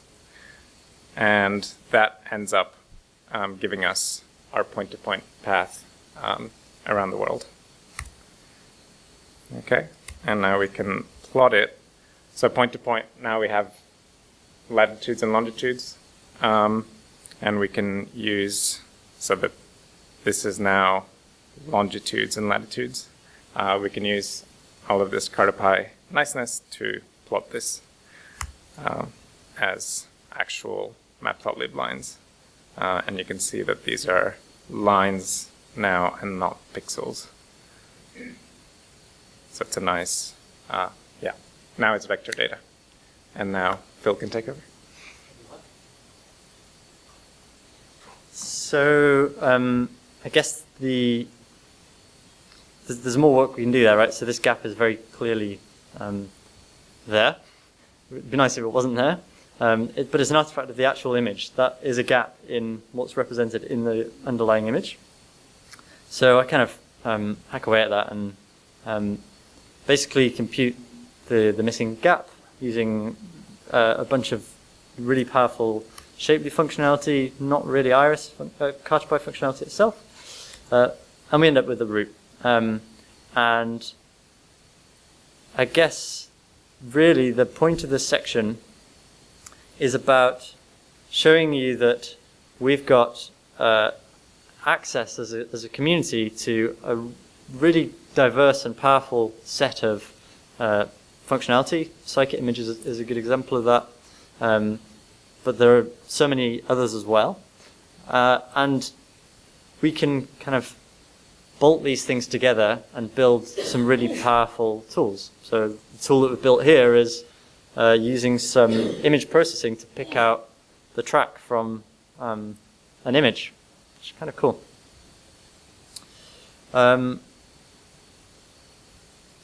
We need to do a roundup, basically. So the final thing really that we wanted to get to is the roundup.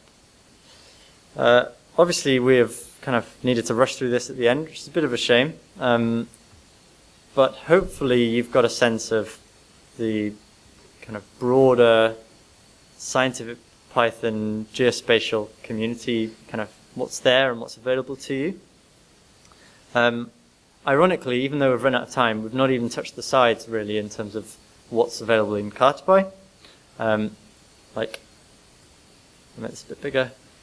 Cartopy does kind of web map service, tile ingestion.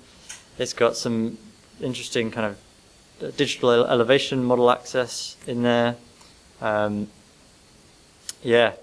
Even like wind vectors and transforming wind vectors is kind of an interesting thing. So a bunch of tools that Cartopy has that we've not even had a chance to talk about.